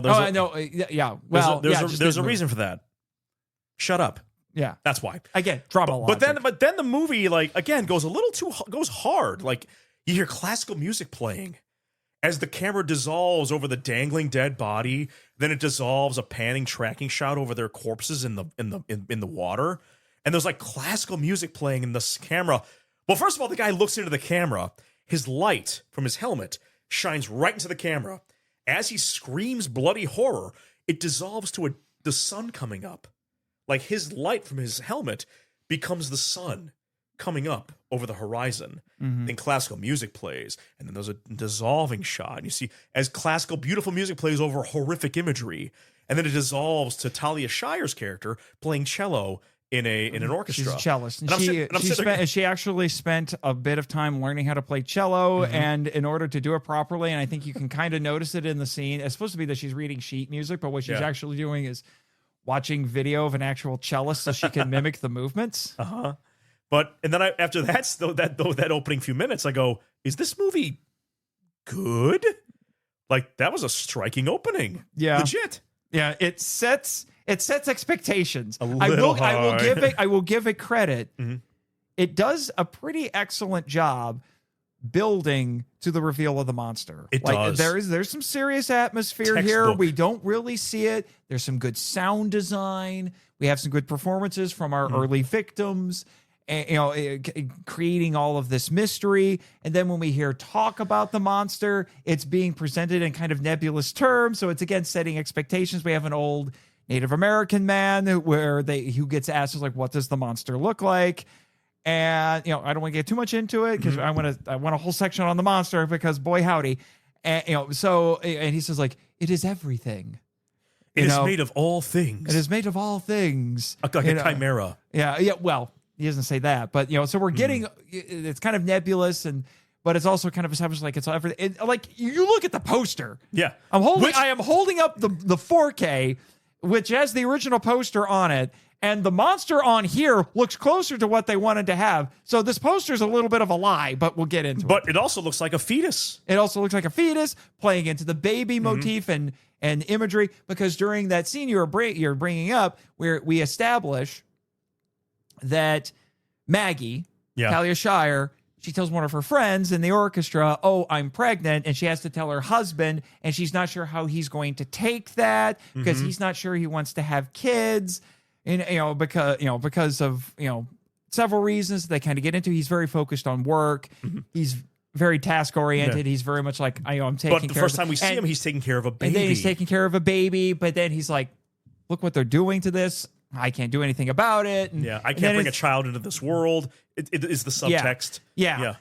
So again, it's playing into all of that. So that's our interpersonal drama. Yeah. Is this couple? She's like, "Oh, I'm pregnant. What am I going to do?" And there's even talk about abortion. And I'm like, man, this is back when you could talk about that a little bit more forthrightly and not have it blow up, and not have it blow up or be part of the message. The message. Yeah. Well, no.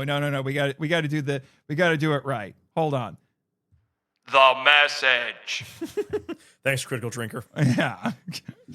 So the movie's setting up some solid themes, some solid thematic playground here, some thematic meat. So I will say, while I wouldn't necessarily call this a remarkable script, it's still doing what a script should do. Yeah.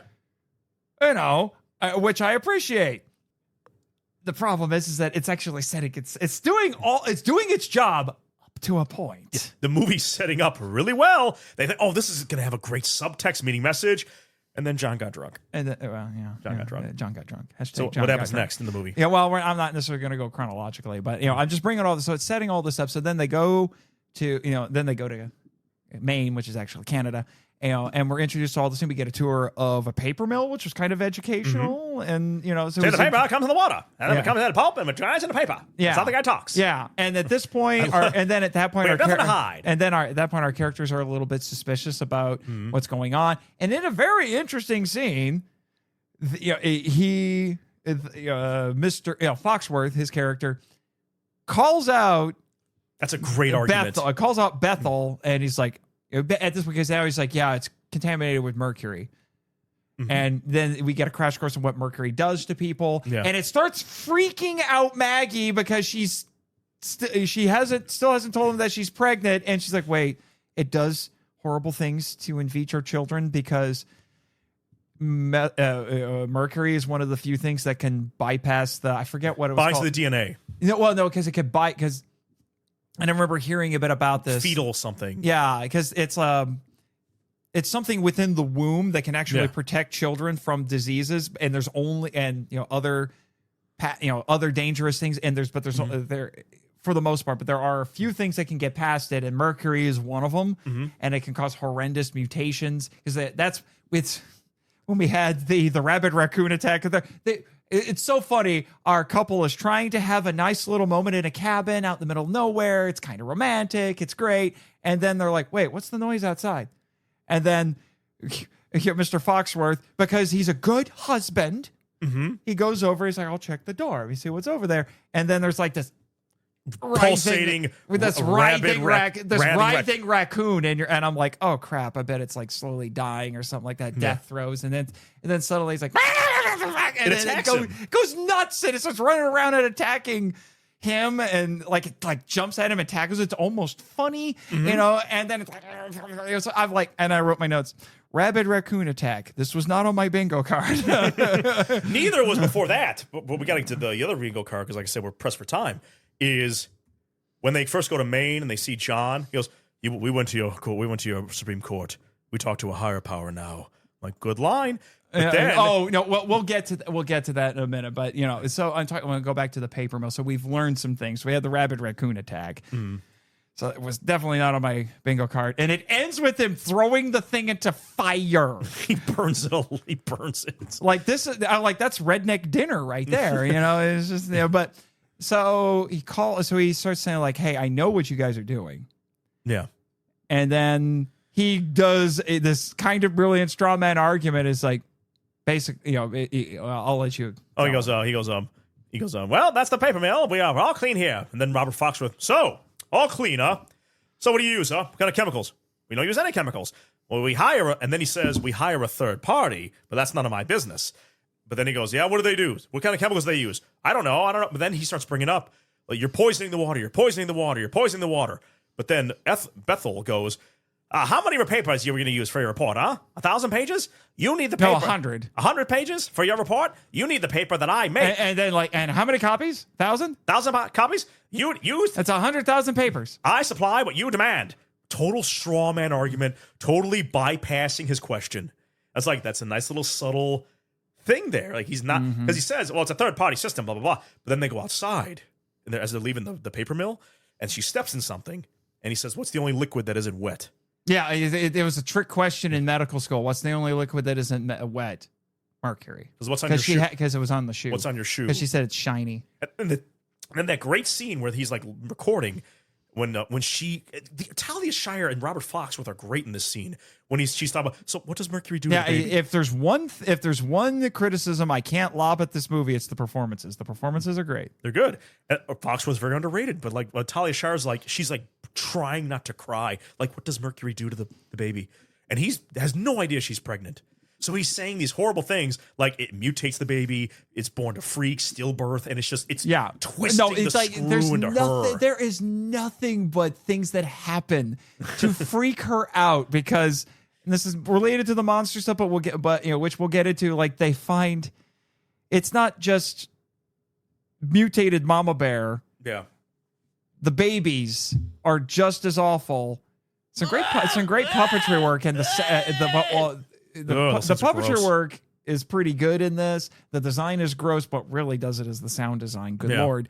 And they make the bizarre decision of carting this thing around, of carting one of these mutated cubs around, and they keep doing stuff like having Talia Shire cradle it like a baby. And I'm like, get it?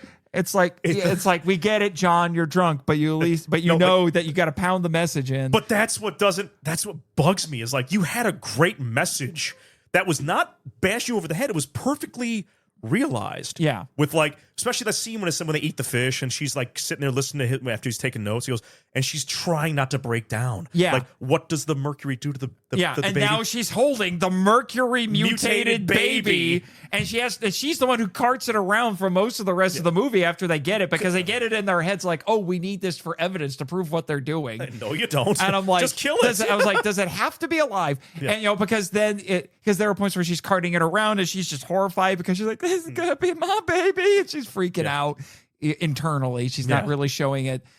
Plus, then Mama shows up, and then she's freaking out over that.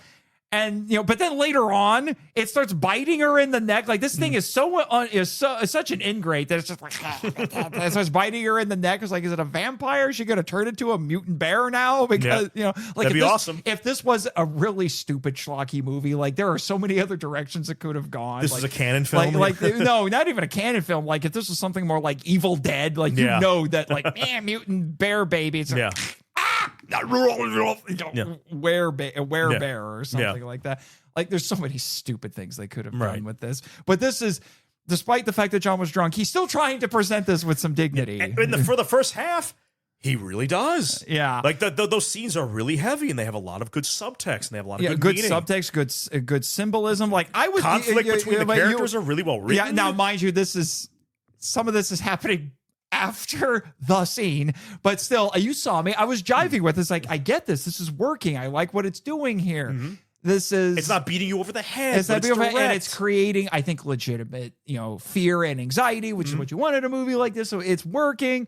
We had a scene that was excellently suspenseful and all of that, and then it decided to do it 5 more times in 20 minutes. But we'll get it, which we'll get into that. So all of this stuff is all working. Because again, like I said, I cannot fault the performances.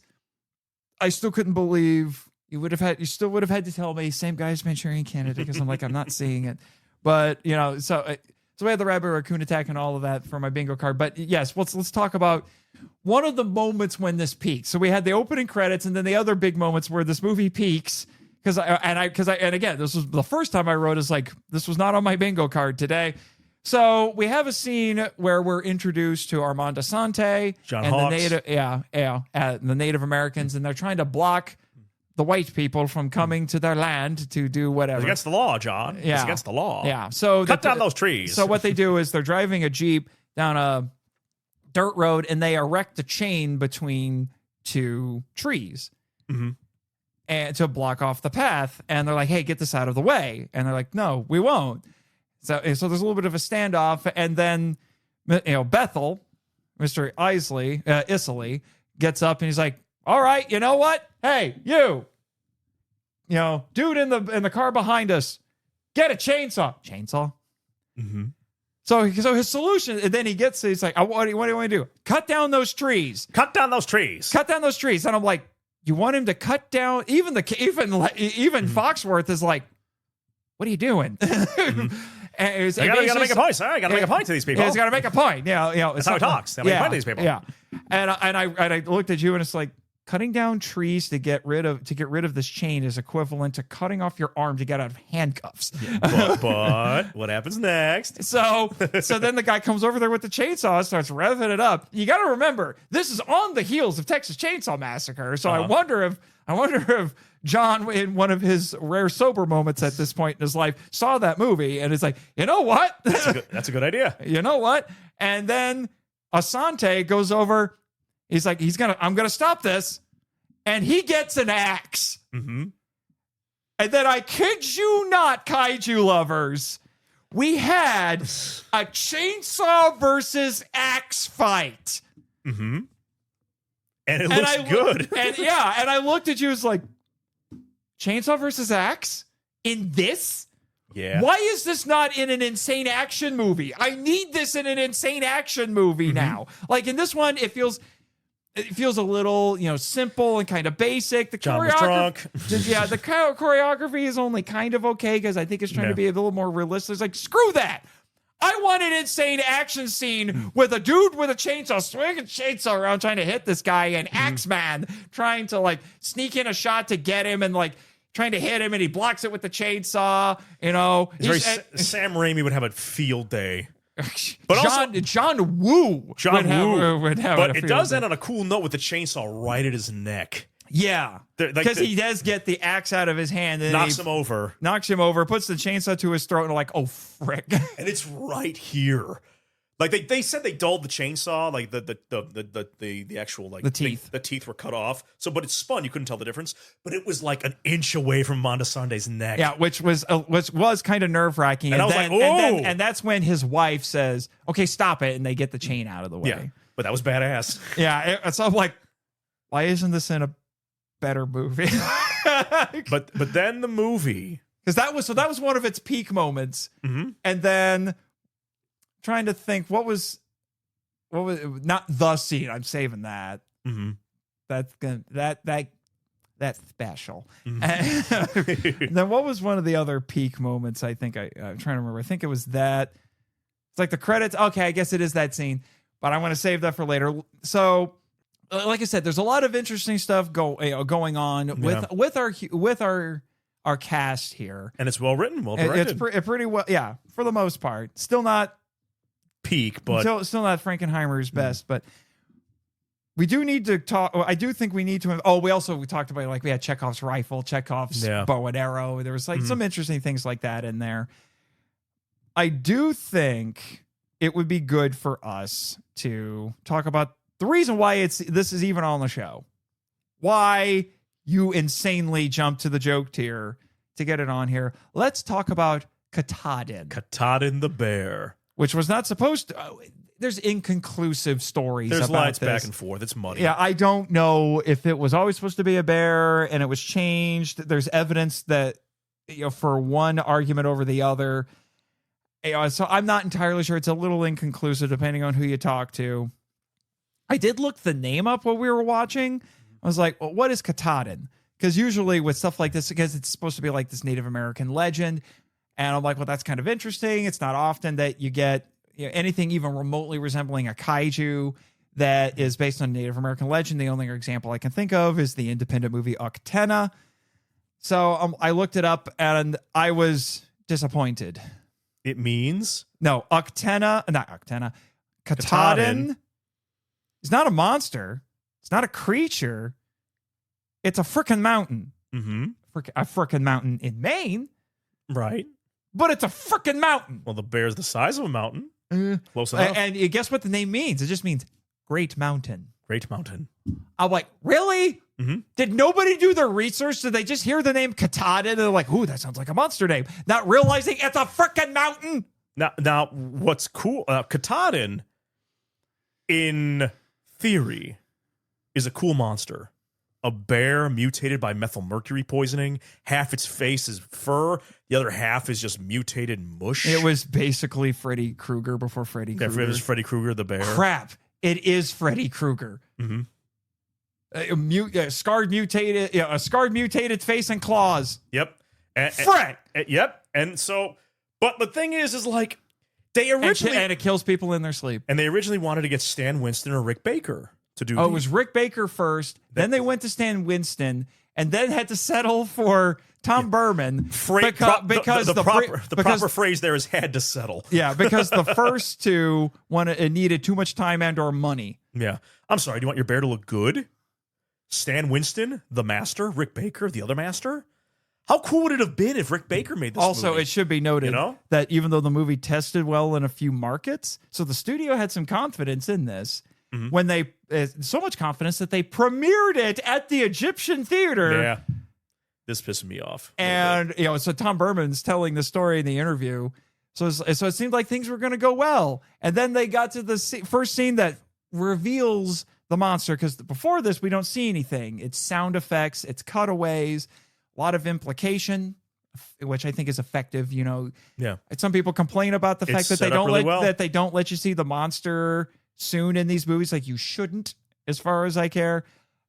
And then it comes on screen, and Tom Berman said that there were Rick Baker fans in the audience, and they booed it and said, "We want Rick Baker." Employees. Oh, it was employees? I thought he He didn't say if they were employees. Yeah, but Rick Baker denied. He said, "No, I did not send them there. I did not send them there." But still, that pisses me off. Like, yeah, he didn't get the job. It's Rick Baker. He's fine. Okay?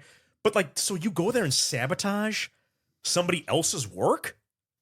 Go to hell. Like, that's bogus. Yeah. That is bogus. Yeah, I know a thing or two about having your work sabotaged. Anyway. Yes, we do. Yeah. But so we had all of that. What I can't get a conclusive story about is whether or not this thing was always supposed to be a bear. Mm-hmm. Some accounts, including the interviews on this Blu-ray, said that initially, and that's why I said, that's why when you look at the poster, I think that's the best piece of evidence for that part of the story. Because if you look at this kind of fetal monster on this poster, because like, no wonder that they had to muck around with the marketing. Maybe that was another problem, because people didn't know exactly what they're getting into. Because again, you call this movie Prophecy, but it's a monster movie. Why is it called Prophecy? Yeah. I'm still not sure why it's called Prophecy. The old man in the movie says, Katahdin will come. Katahdin will... Like, it's hinted at that Katahdin is a prophecy made by Native American people. Mm-hmm. But that it's, again, that's why we're not even talking about it, because it's muddy. It's very muddy. Yeah. Also, Katahdin is prophesized to come down. Yeah, like the prophesied wrath of nature or something like that. It's not really but also, fun fact, Seltzer wrote out literal gibberish for all for the Native American lines, and the actor didn't realize that it was gibberish and said them exactly. Mm-hmm. And whatever I'm saying. Yeah. Because instead of putting actual language in or just saying like speaks Native American language or whatever. And he says he kind of regrets that because no one realized that it was fake, that it was just gibberish. But anyway, what were we talking about? Whatever. Yeah. But the best piece of evidence is the poster, because if you look at this fetal monster on here, you can see what looks more like a chimera, because it has kind of a bare head. It's got an exposed brain. Webbed hands that look a little bit bird-like, talons. Yeah. Like, there's all these things. And there are people in these interviews who said, like, yeah, that was the initial design we were going with. And they claim Frankenheimer shut that down and just said, make it a bear. Other people act like that was never the intention. It was always going to be a bear. Tarantino said if what Seltzer's saying is true, that it was not just supposed to be a bear. But I said I read the novelization, and it's still basically a bear in there. But Seltzer says in his novelization, he just put in a line about how the thing hid in a bear cave. Yeah. So I'm like, what is it? I was like, you know what, Seltzer? If it really was supposed to be a chimera, what was stopping you? But then he says, like, I just said it was in a bear cave. I'm like, I've not read the novelization. I don't know what is in that. So I don't know, but I still think the poster is the best piece of evidence for this. Yeah. And then, because that is not a bear. Yeah, not entirely. It's got bear features. It's got bear nose. Yeah. Like its snout. Yeah, is a bear. The rest of it is like scaly and it's got claws. It's got some fur. It's got fur. Like, imagine if that thing was like 15 feet tall. Yeah, that'd be cool. I would like to know if it is true that they wanted this design, and then even if I'm just like, did Frankenheimer think that they couldn't make it work with the special effects technology they had at the time? And I'm like, have you looked at what you got? You know, do you really think it would have been much better? I'm also thinking it's like, I've seen enough Japanese movies from this time and before. It would have been possible. Yeah, because the bear costume they have, again, neat idea, mutant bear. But let's be honest, Marchand, the bear costume doesn't do jack. Like they said, they put Karen Peter. The most you can do is really only it just hobbles. Really only if Frankenheimer makes the mistake of doing a wide shot of it. Yeah, which when you just see close-ups or quick shots or something like that, works. It's not bad. It's not bad. You know, when you get like these quick glimpses of, because even when it's downgraded to just being a scarred bear, it's still pretty frightening. Oh yeah, but if you linger on it for too long, the seams kind of show. Yeah, it's because like there's a particular shot, especially in the attack scene of the Indian reservation. It just kind of hobbles. It's Kevin Peter Hall trying to stand up straight, and it's just like action. And they have to use some camera tricks to try to make it look taller than it actually is. Got to edit around that, huh? Yeah, because I think because they had two suits. One was about 6 feet tall, they said, and one was about 10 and a half, but it's supposed to be like 15. Yeah. You know, at least that's what the scary trailer man is telling us. Like, it is 15 feet tall. Webbed hands. He's describing the poster. He's describing this. So the trailer is a lie. Yeah, kind of, yeah. But now, anyway, and this is where it's odd. When the monster shows up, the movie starts to suffer because the movie peaks. Shall we talk about that scene? No, not yet. I want to get all the stuff for the monster out of the way because that's the main reason that I've we're got like here. 20 minutes. A few moments later. Interesting tidbit about David Seltzer. He also was an uncredited writer on Willy Wonka and the Chocolate Factory. Yeah, which actually kind of explains a few things. And he even helped write some of the songs. Mm-hmm. Again, it explains a few things. You will be in a world of mutated monster bears. Yeah, basically. A few moments later. Yeah, so the suit only looks good in certain shots, and when you barely see it. And you barely see it. But here's the funny thing: depending on who you talk to, this thing, even though it's called Katahdin, that's the official name, it had a couple of nicknames on set, depending on who you talk to. Mm-hmm. The one I saw most commonly was they called it Pizza Bear. Again, harkening back to like what I feel like was Wes Craven, did you see this movie? Mm-hmm. You never bring it up as an inspiration for Nightmare on Elm Street, but I wonder now because this thing was Freddy Krueger before Freddy Krueger. So they call it Pizza Bear because it looked like I have melted pizza. And it was also, I think with the special effects guys, I think it was called Barbara. It's amusing. You and I, in our brilliant BS and back and forth, came up with a new restaurant here on the island. Yes. Yeah, I was like, that's where they got their name, isn't it? Yep. That's where they got their Barbara's name. Pizza Mountain. Barbara's Pizza Mountain. So yeah, so that's got to be a thing. I'm sure. If I talk to the management over there, that's what they're going to tell us. Frankenheimer's the manager when he's sober. He's dead, sir. Not on the island. He's on the island. He's on the island. He lives here. That's weird. He lives here. Necromancy. Anyway, yeah.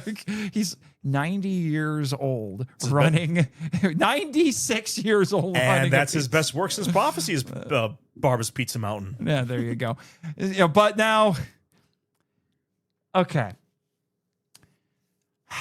we got to talk about it, don't we? Yeah, we do. We got to talk about the mainly. I want to hear you talk about it because this wrecked you. This man was a pile of mush. This man looked like he ate mercury.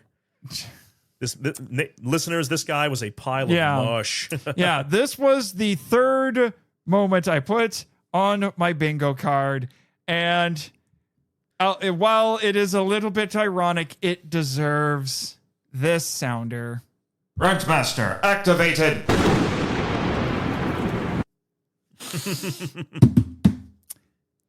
I had an inkling that this was coming. Because it was mentioned a few times in my research. It was mentioned in the interviews. And during the interview, I said, close your eyes. I was watching behind the scenes with you. And they showed the scene. I said, close your eyes. Close your eyes. I don't want you to ruin it for you. And he goes, okay. And now I had heard that this was supposed to be unintentionally funny. And I'm like, maybe to like effed up individuals who will laugh at stuff like this because they're horror movie fans who've watched too many horror movies and nothing scares them. They just laugh at it. I'm not a fan of people like that. I used to have a coworker like that, and I said, you, madam, are effed up in the head. And then I actually saw it. And I'm like, this was the Manchurian Candidate director. I had to pause it. I lost it. Like, I let it play, the movie play for about another 30 seconds, and I paused it. And I'm like, what just happened? What just happened? Yep. And then I'm like, I need to see that again. Backed it up, watched it again. And Describe the scene with lovely people. Okay. This is what happens in a movie that up to this point has been taking itself very seriously and has been working hard to be scary. This is about 57 minutes in. This is the first major reveal of our monster. We see a family. I mentioned there are other kids. We had a family.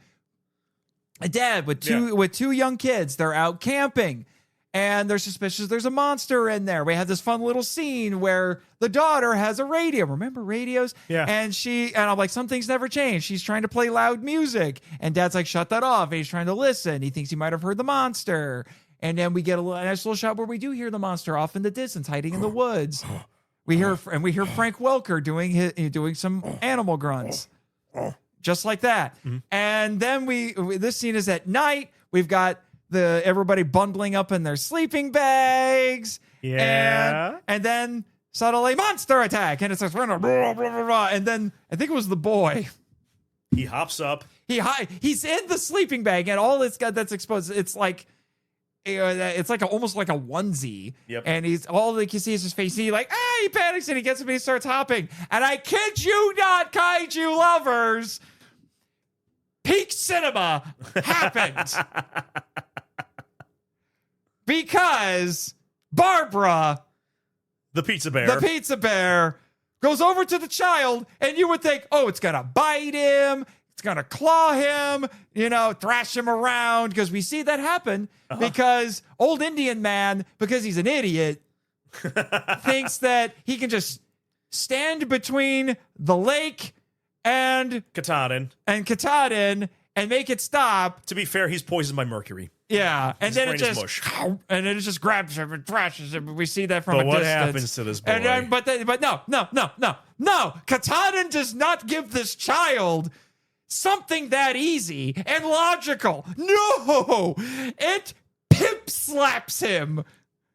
And he goes flying. And we see this ability happen again later, but it does not have nearly the result that this has. Mm-hmm. So she pimp slaps this boy in the sleeping bag, and then we cut to another shot where the sleeping bag goes flying against a log and explodes into feathers. A rock. It was a rock. Giant regardless, rock. it hits something and explodes into feathers, and then it like flops down. Oh, and I'm like, what? Because I will tell you, when I heard that there was going to be a sleeping bag kill in this, and it's unintentionally funny, I had completely different imagery in my mind. The first thing, like if this wanted to be realistic, there's a whole other way to do it, but we'll get to that in a second. But what I was picturing, to bring in another Friday the 13th connection with, because Mr. McLaughlin was in this, I was picturing that scene, that intentionally funny scene in Jason X, where he picks up somebody in a sleeping bag and starts bashing it against a wall, against a tree to kill somebody. That's what I was thinking. It was I was expecting Katana to grab the sleeping bag, hit it against the tree, slam it against the ground or something like that. Not pimp slap him into this and explode into feathers. I paused the movie and I'm like, hold on. And then I Googled, were sleeping bags filled with feathers in the 70s? Because my brain could not process this. And I looked up and said, yes, sleeping bags were in fact filled with down. And I'm like, okay, so I guess it checks out. It checks out for the time, because I was just like, what did it do? Did he pimp slap the child and magically transmute him into feathers? And then he exploded? Then it exploded. And then you find out the way they did it was they put it in a pneumatic cannon and shot it out, and it hit the wall, it hit the prop rock, and I'm like, what is it? It completely derailed me. It was peak cinema, but it completely derailed me. I had a completely different expectations in this, and it inspired so much comedy. We came up with so many routines. There's so many things you could do to play around with this. I was like, this is the moment that gets a movie like this cult movie status. Yeah. Why is nobody else talking about this? Exactly. All right. Part of the reason I brought it on is that's because the movie is very serious for the first 56 minutes. But then the sleeping bag scene hits. Yeah. And it just, in the best way, takes you out of the movie. Because you just go, what? That's hilarious. What is going on here? Because who would have thought child murder could be funny? That's what makes it even darker, that it's a kid. Yeah. So it's like a 12-year-old kid being hit and flying. And before he's hit, it cuts to a close-up of his face as he's getting flown back. And he hits the rock at 100 miles an hour and slams onto the ground. You broke. You snapped. You were just, because you did not see that coming. Yeah, even what I had in my mind was completely different. For the sake of time, gotta say, that's the movie's peak, and that's the exact moment when it comes down to come down. But we were coming up with so many comedy routines. We were saying, you could edit this, and it would be it goes over and explodes into feathers, and you would have Katahdin wins. Fatality. And then what was another one we came up with? You just put it was from the Manchurian Candidate. The director of the Manchurian Candidate. No, you just say from the Manchurian Candidate to this. Just show those horrifying brainwash scenes of the Manchurian Candidate, then side by side to this. It's the same guy. And then you cut to that. But the best one we came up with is this is when we invented the John was drunk routine. So we'll demonstrate a little bit of what we're talking about here. So it's so hear me out here. Yes, John. Mr. Producer Man. Yes, John. I am Robert Rosen. So gotta have a child murder. It's in the script. It is. It's a Dave's script. Okay. I hate his script, but we're gonna film it. This movie has to be PG. Well, it has to be PG. You censoring bastards. Okay, it's gonna be PG. Because what I really want to do is we're gonna fill a sleeping bag, put it in the air cannon. A sleeping bag. And because the child's in the sleeping bag. Remember? Okay. And then we're gonna have I don't know if it's the mime or the really tall ballet dancer, but we're going to have him pimp slap the child. And then we're going to The bear is going to pimp slap a child. Yes. And then we're going to cut to a shot where we're going to shoot the sleeping bag out of the air cannon. Okay. And we're going to put bags of fake blood and guts, and then it's going to explode. PG, no guts. Damn it. And then, okay, so hear me out. This is what we're going to do. I'm going to go to the hotel. I don't like this is going, but okay. And probably your wife's bedroom. And I'm going to steal all the pillows. You're fired. I mean, keep going. And then I'm going to take my knife. I'm going to gut the pillows. I'm going to take the feathers. I'm going to put them into the sleeping bag. You made the Manchurian Candidate. And then keep going. I'm going to put that into the air cannon. We're going to shoot it, and then it's going to explode in the feathers. You made Manchurian Candidate, Birdman of Alcatraz, The Train. But Sherry Canada won Oscars. You didn't. No kidding. All right, you heard him. Do it. Yeah, and then we just went from there. Yeah. That's when John was drunk was born. No, John was blitzed. Like John, this movie's like what it's like. Even Seltzer said, like, you know why this movie came out the way it was? John was an alcoholic. He blames it on that. If you think of it like that, the movie's a great way of like getting drunker. It's a metaphor of getting drunker and drunker and drunker. Because the minute that happens, okay, the booze is hit, and then the bear's going to attack the compound, and then they're going to hide underground. And then they're going to have a real quiet moment where the bear goes boo. And we're going to have another moment where the bear goes quiet. Yeah, then that was the next and part. We're going to have another moment where the bear that was the other John was drunk moment where they have this wonderfully suspenseful scene where they're hiding underground after the bear attacks the compound. The compound kills a few people. Everyone freaks out because Katana's a mama bear in mama bear mode, but it's like mutated, angry mama bear. And she's like, I want a baby. And and Tyler Sharp's like, it's mine. It's mine, but I'm afraid this is going to be my baby. It's a metaphor. It's a metaphor. Just like Godzilla. So they go underground, and it's a wonderfully suspenseful scene with that no music, sound design, silence, and I'm close-ups, harsh angles, wide angles, just like all of them with close-ups of their eyes and I was like, this is great stuff. And then we get where the monster finds them. Oh no, it mauls somebody else outside. Yeah. After like a solid 2 minutes of silence, solid 2 minutes, and then they get this guy goes, give me the flashlight. And he goes up, crawls up the ladder, and then boo, jump scare. Yeah. Then they repeat that exact formula. That's the problem. Then they escape. And then, so this is what happens. Like, so Mr. Rosenman, Mr. Producer Man, John, it's 9 a.m. Oh, yeah, I know, but this is great. This is great. You know that scene we just did with all the silence and the sound, and it's one of the best parts of the movie. Yeah, it's great, right? Here's my idea. We're gonna do that 5 more times in 20 minutes. I'm sorry. No, I heard you. I'm just sorry. Continue. I made the Manchurian Candidate and it won Oscars. You didn't, though. All right, you heard him. Do it again. Yeah. So then they do that. Don't have an Oscar, huh? Shocker. You heard him. And then they did this. It's like, I won Emmys. Yeah, they unironically do it again. No. Okay, fine, but I won Emmys. Yeah, you didn't. Yeah, no Oscars. All right, you heard him. Yeah. No, say you want to say it again. Say you want to. I've won Emmys in the 60s. Moving on. I forgot to mention that he did win Emmys.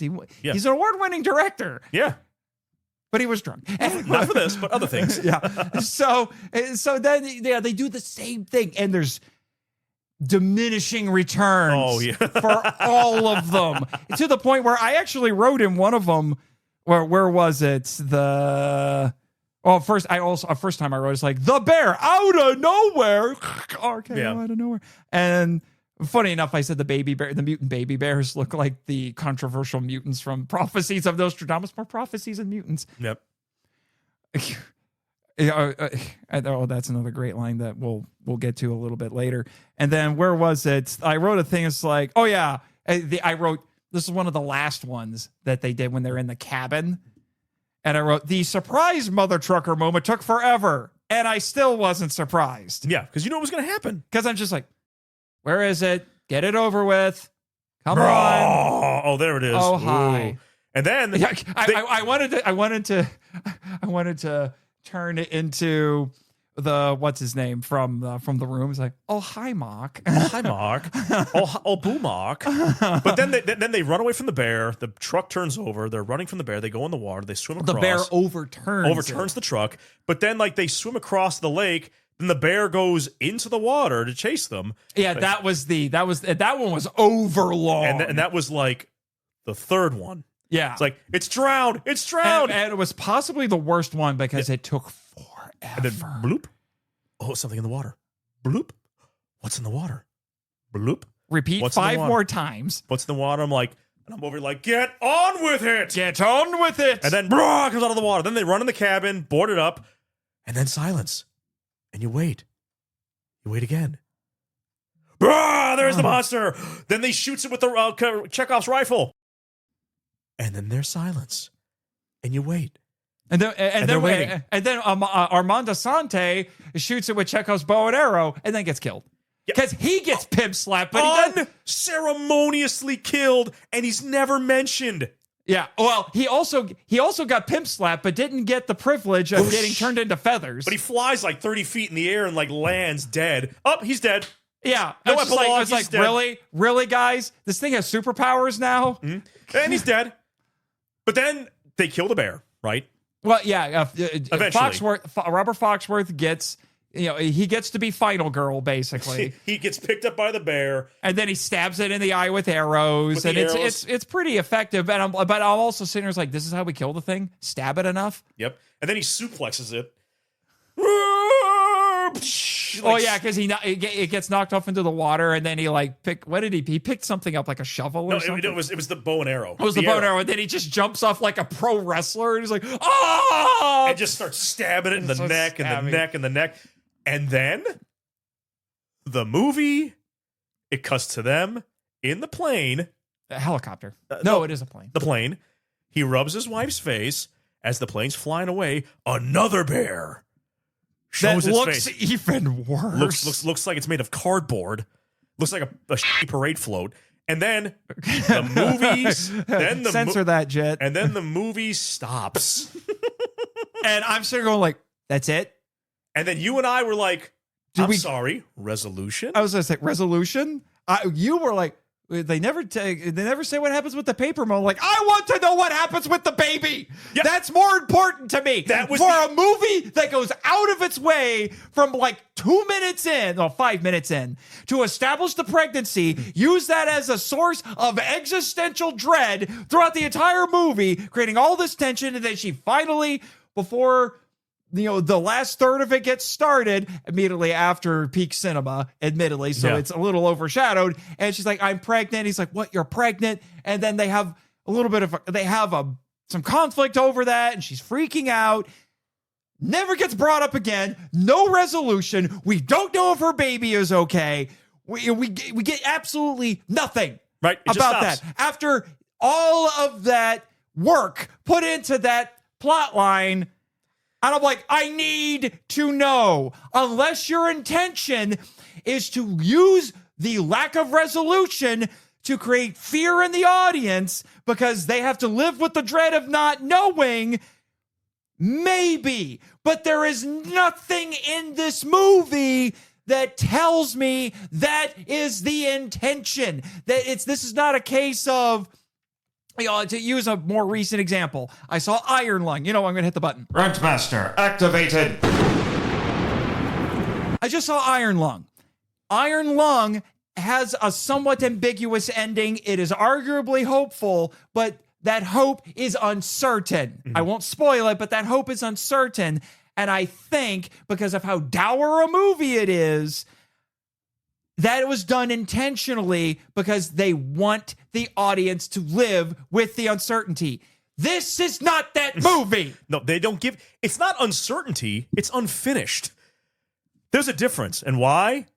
John was drunk. John was drunk. Because Nathan Marchand, that is the metaphorical impetus of the entire movie. Is her pregnant? The minute we meet her, she's pregnant. And then we see the doctor. He's going to the take care of the baby.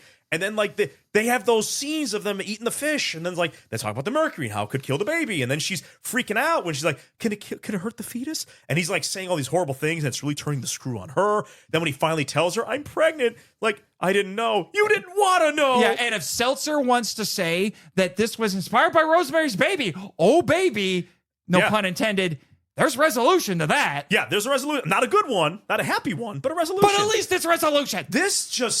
This movie just damnedly stops. And we're sitting there going like, wait, I thought this movie was a metaphor for like her pregnancy and like the fear of becoming a mother.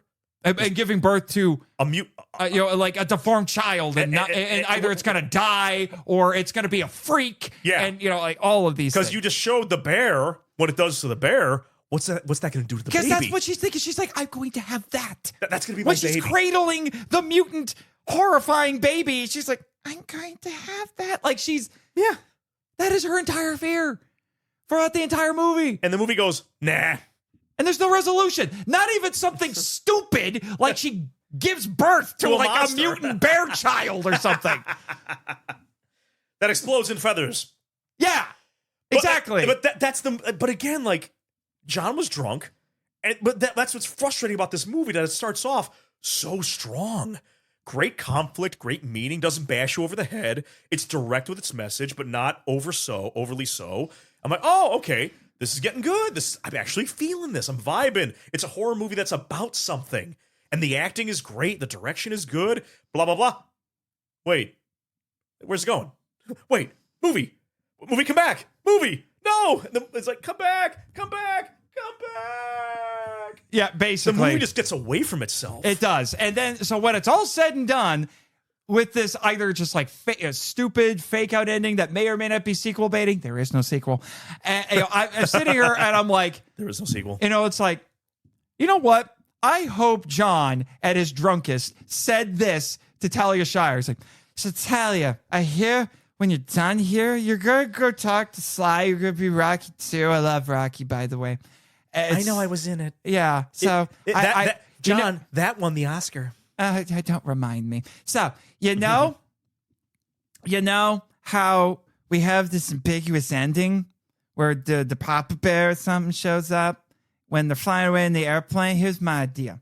You know how some women say they would rather meet a bear in the woods than a man? I'd rather talk to a bear right now than you, but go ahead. Yeah, so here's what I'm thinking. Will you go talk to Sylvester?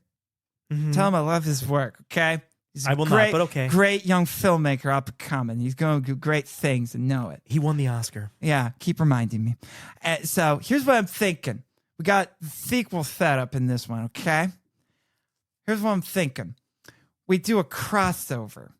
Rocky 3, hear me out. Rocky 3 / Prophecy Part 2. It's going to be, what was your character's name in the other one? My character's name? In the Rocky movie. Adrian, that's right. So it's going to be Adrian and Rocky. They go on vacation in Maine. And then you're going to meet Papa Bear. Except what's going to happen is Rocky's going to punch it in the face. Mm-hmm. And it's going to explode into feathers. What's that? Hold on. My agent called me. Oh, Francis Ford Coppola wants me in another movie. Bye. Yeah. So it's like, that's what I need now. I was also in The Godfather 1 and 2. Yeah. Bye. Yeah. It's like, that's what I need now. I need this. But it's so crazy to watch this movie start off so strong and then just fall off. Yeah. Like it's like John was getting drunker and drunker and drunker. It's a metaphor. It's not only it's a metaphor for pregnancy, it's a metaphor for freaking alcoholism and how it affects your worldview. I think you just stop caring. There are reasons why everything I read on John Frankenheimer walks around this movie. Yeah. I think so. But before I go, Mr. Marchand, I just want to let you know that I'm glad I'm here. Yeah. I had a blast. Oh, wait. But I want to give one more bit of trivia. All right. Before you do that, I want to bring up some of the critics responded very similarly to this movie at the time. I found some zingers. Some of these critics. So Variety, this is a line from Variety. They called it, quote, a frightening monster movie that people could laugh at for generations to come. Oh, come on. Complete with your basic scary thing, cardboard characters, and a story so stupid it's irresistible. It's not.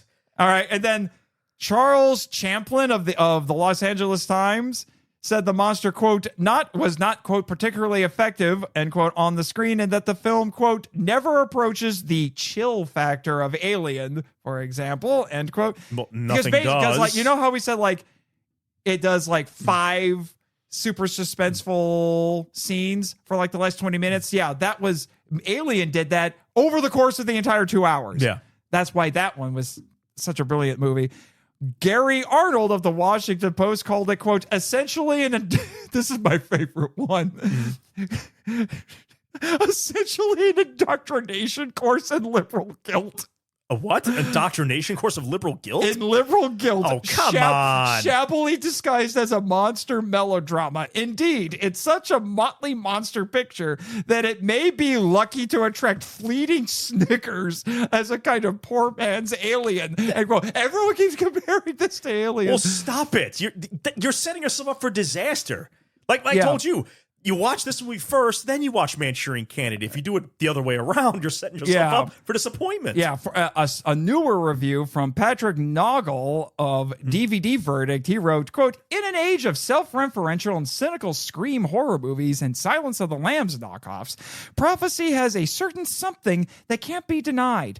Prophecy even contains a message, because it's in all caps. R.E. Don't mess with Mother Nature, you'll be sorry, which is more than I can say for most horror movies produced today. Is it scary? No. Vastly amusing? You bet your bottom dollar. End quote.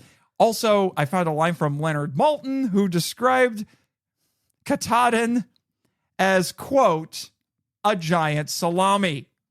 Not too far off, but they're a little too harsh, I think. I think also, too harsh. And Time Magazine described Katahdin as Smokey the Bear with an advanced acne condition.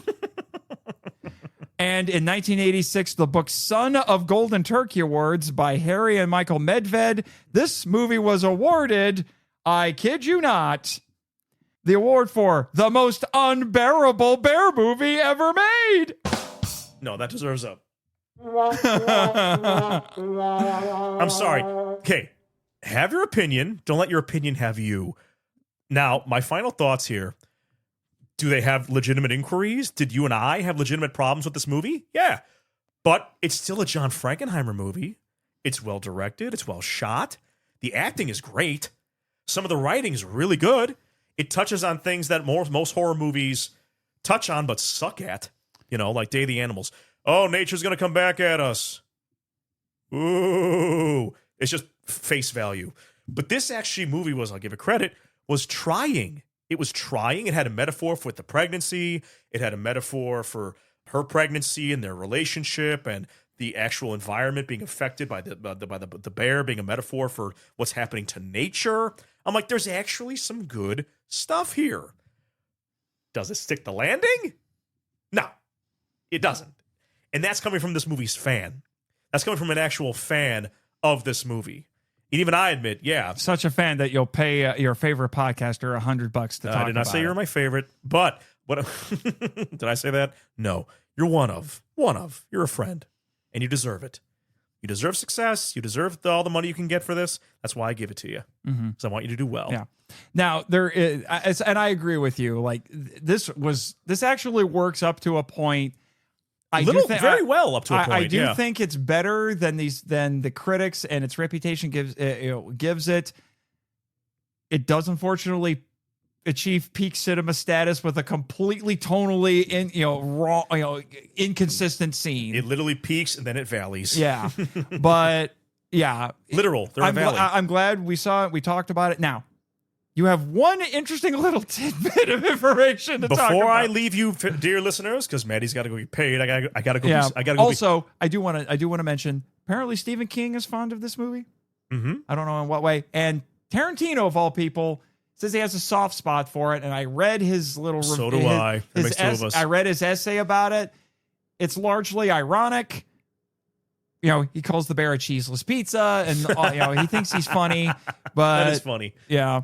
But yeah, so he feels very similarly to us about it. Yeah. You know, that the potential's there, but it doesn't live up to it. But anyway, what do you got? So, 2 quick notes, dear listeners. First of all, Nathan, thanks for letting me be on the show. I appreciate supporting you. I do. I like supporting you, and you deserve success. So, at the end of the credits, it says Special Assistant to John Frankenheimer, Rick McCullum. Those of you who don't know, he later went on with George Lucas to help produce the Star Wars prequels. I was going to say, when you said this, like, that name sounds familiar. Yeah, he produced he produced the prequels, and I went, ugh! If Jimmy was here, he'd lose his mind. Now, we all know something. Robert Foxworth, as we said in the very beginning, he plays Ratchet in the Michael Bay Transformers movies, right? And I thought, that's pretty odd. Like a random-ass character like Robert Foxworth, underrated actor, but he found success later in his career by playing Ratchet. That's a good paycheck, right? It's a good paycheck. Good for him. So, John, why is he in a Michael Bay movie? Rewind to 1964. John Frankenheimer makes the film 7 Days in May with Burt Lancaster, Kirk Douglas. He has a one-night stand, as he said he did, with a now still unnamed woman. And this woman, months later after the film, called John Frankenheimer's lawyer saying, I'm pregnant, and I want you, it's your baby. He said, no, it's not, no, it's not, no, it's not. So Frankenheimer had his lawyer pay her $7,500 in hush money. Which was probably like $100K now. $100K now, yeah, in like the 60s. So he paid her, and she went away, never came back. Then she had the baby. She adopted the baby out. The baby was adopted. That baby grew up into Michael Bay. Yes. So for years, Michael Bay thought that John Frankenheimer was his dad. But then, in the year 2001, like a year and a half before Frankenheimer died, they did a DNA test.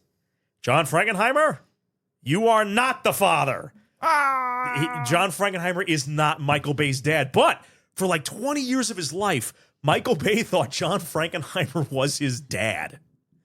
So, first of all, that's wild enough. That is crazy. Second of all, is that why Michael Bay cast Robert Foxworth as Ratchet? Because he has a link to what he thought was his dad? Because they found out when they were making Pearl Harbor. And then he demanded a DNA test when he tracked him down and said, you're my father. The DNA test came back negative, so on and so forth. But is that why suddenly a random actor like Robert Foxworth is from Prophecy, Frankenheimer's Prophecy, is in Michael Bay's Transformers? I don't know. But then as soon as you said that, I'm like, I'm not normally one to advocate for remakes, but Prophecy might be on the list that might be worthy of a remake. And I said, you know what you do?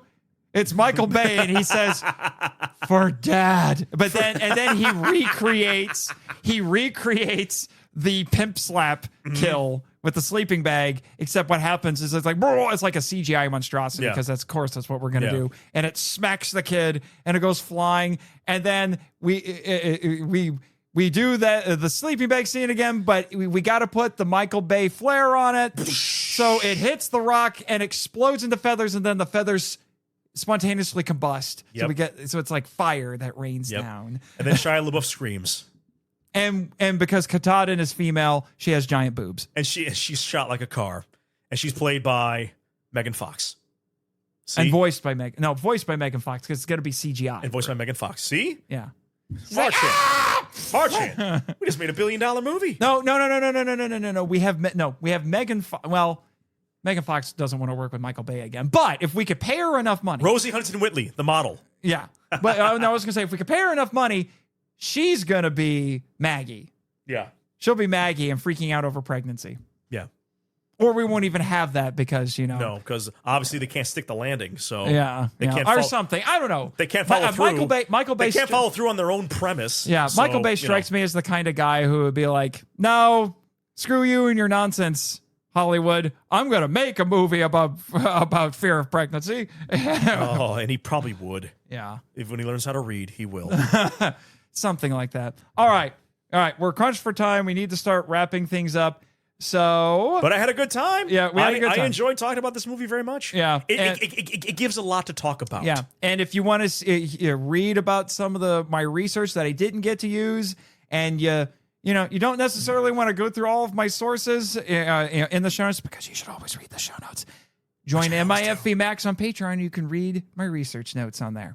All right, let's start wrapping up. Okay.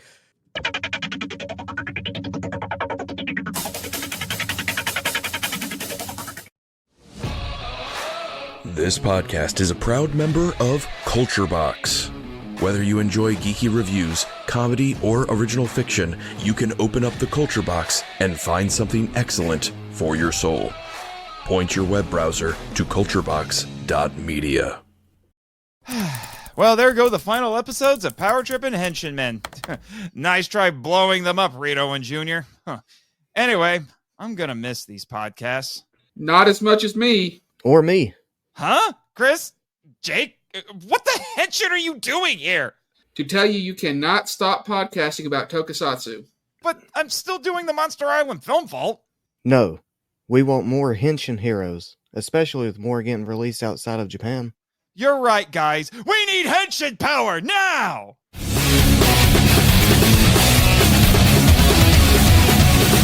That's right, listeners. Henshin Men and the Power Trip are combining like Zords to create Henshin Power V3. Where three friends have 3 minutes to talk about Tokusatsu. We'll pick up where those other shows left off with episode-by-episode coverage of Henshin Hero Television.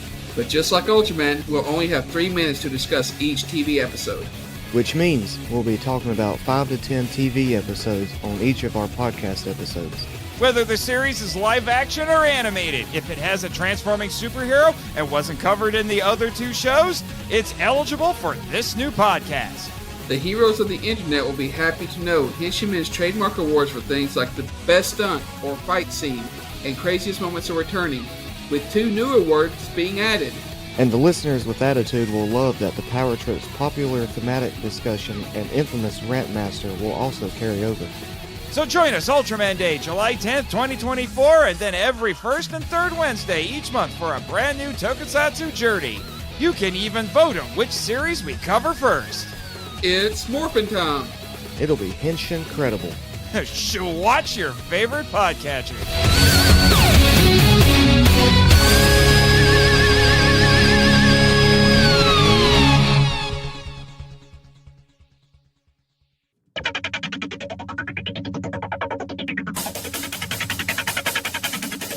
All right, due to time crunch, I'm not getting into any less listener feedback. I'm going to save that for a mainline episode. However, we are still, because we have to on this one in particular, we're still going to do the Patreon shout-outs.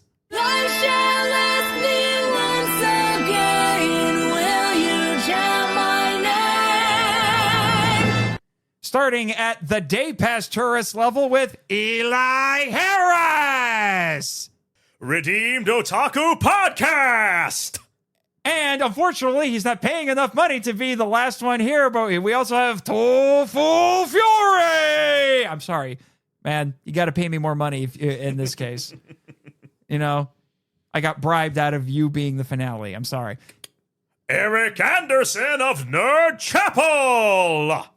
The unapologetic apologist for Heisei Toku, Andrew Ninja. The Ninja. Maybe he was in the challenge. Who knows? Can you let me know, Ninja? That'd be great. Edwin Gonzalez. Jonathan Cartwright. Crazy Gandalf himself. Just saying.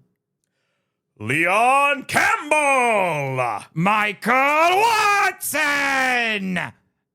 And then at the Weekend Pass tourist level, we have the Cellcast.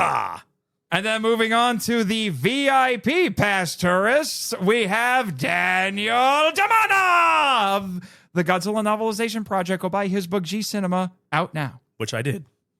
Christopher Reiner, a.k.a. the Sentai Guy, and one of my co-hosts on Henshin Power V3. You should go listen to that too. Along with the Metal Don himself, Jake Hambrick. Devin Torrance. And then at the what initially should be one of the insane level of season pass tourist, we have executive producer David Noyes.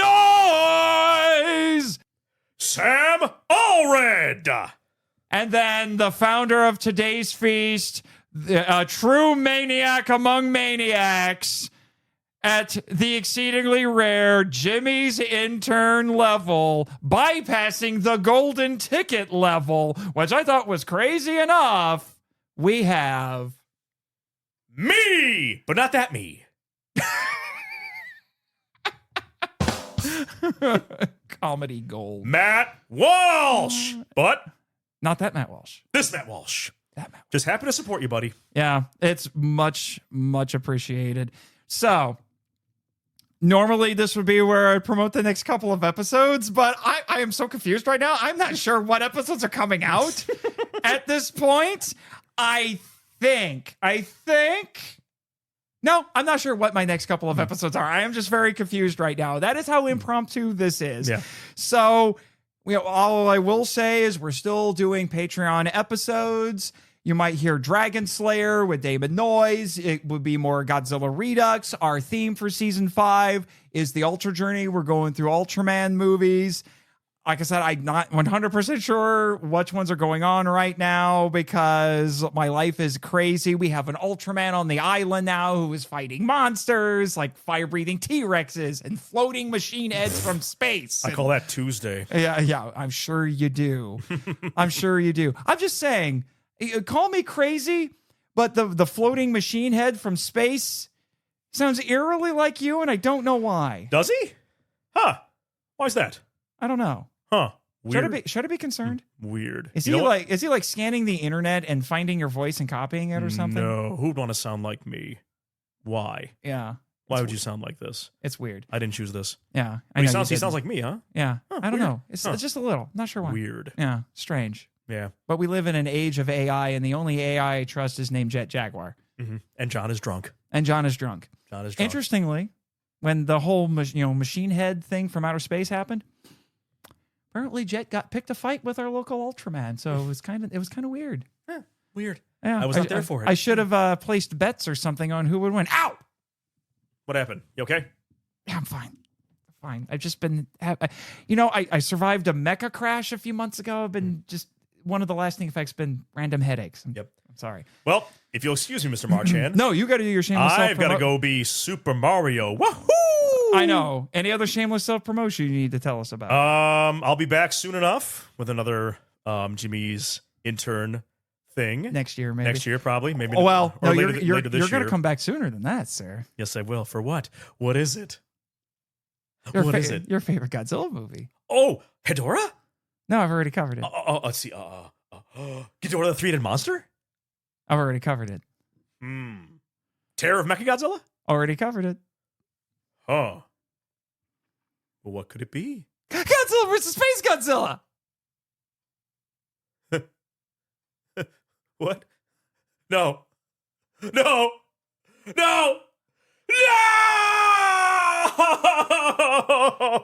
Damn you, Marchand. I paid $100 to be here, and this is how you repay me. Well, he has a nervous breakdown. Go listen to the credits because you should always listen to the credits. Listen to Henshin Power V3. Check out my author website, nathanjsmarchand.com, where you can learn about all of my books, including my kaiju books, like Destroyer and Giant Bug Cinema, where I wrote about Monster from Green Hell because I came in late. No one else wanted it. But giant wasps in Africa in the 1950s, I could do worse. I contribute to Kaiju United, including a wonderful article on a Harryhausen museum exhibit that got very popular.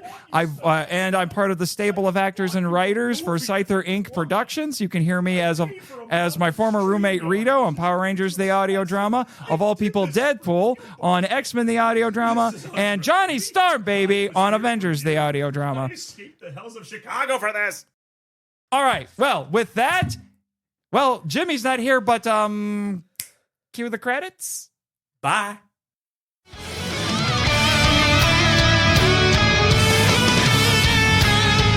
Thank you for listening to the Monster Island Film Vault. a podcast produced and hosted by Nate Marchand. Our executive producer is Damon Noyes. If you want to be heard on the show, we'd love to hear from you. So, email us at monsterislandfilmvault@gmail.com or leave comments on YouTube or Spotify. Check the show notes and monsterislandfilmvault.com for Linktree links to all of our socials, including our Facebook group and Discord server, The Markalite Lounge. Be sure to follow Jimmy from NASA and our other colorful characters on X/Twitter. Our logo was created by Rebecca Hudgens. Follow her on X/Twitter and Instagram at super_R_illustrations. Sound effects sourced from freesound.org and created by JP Gant.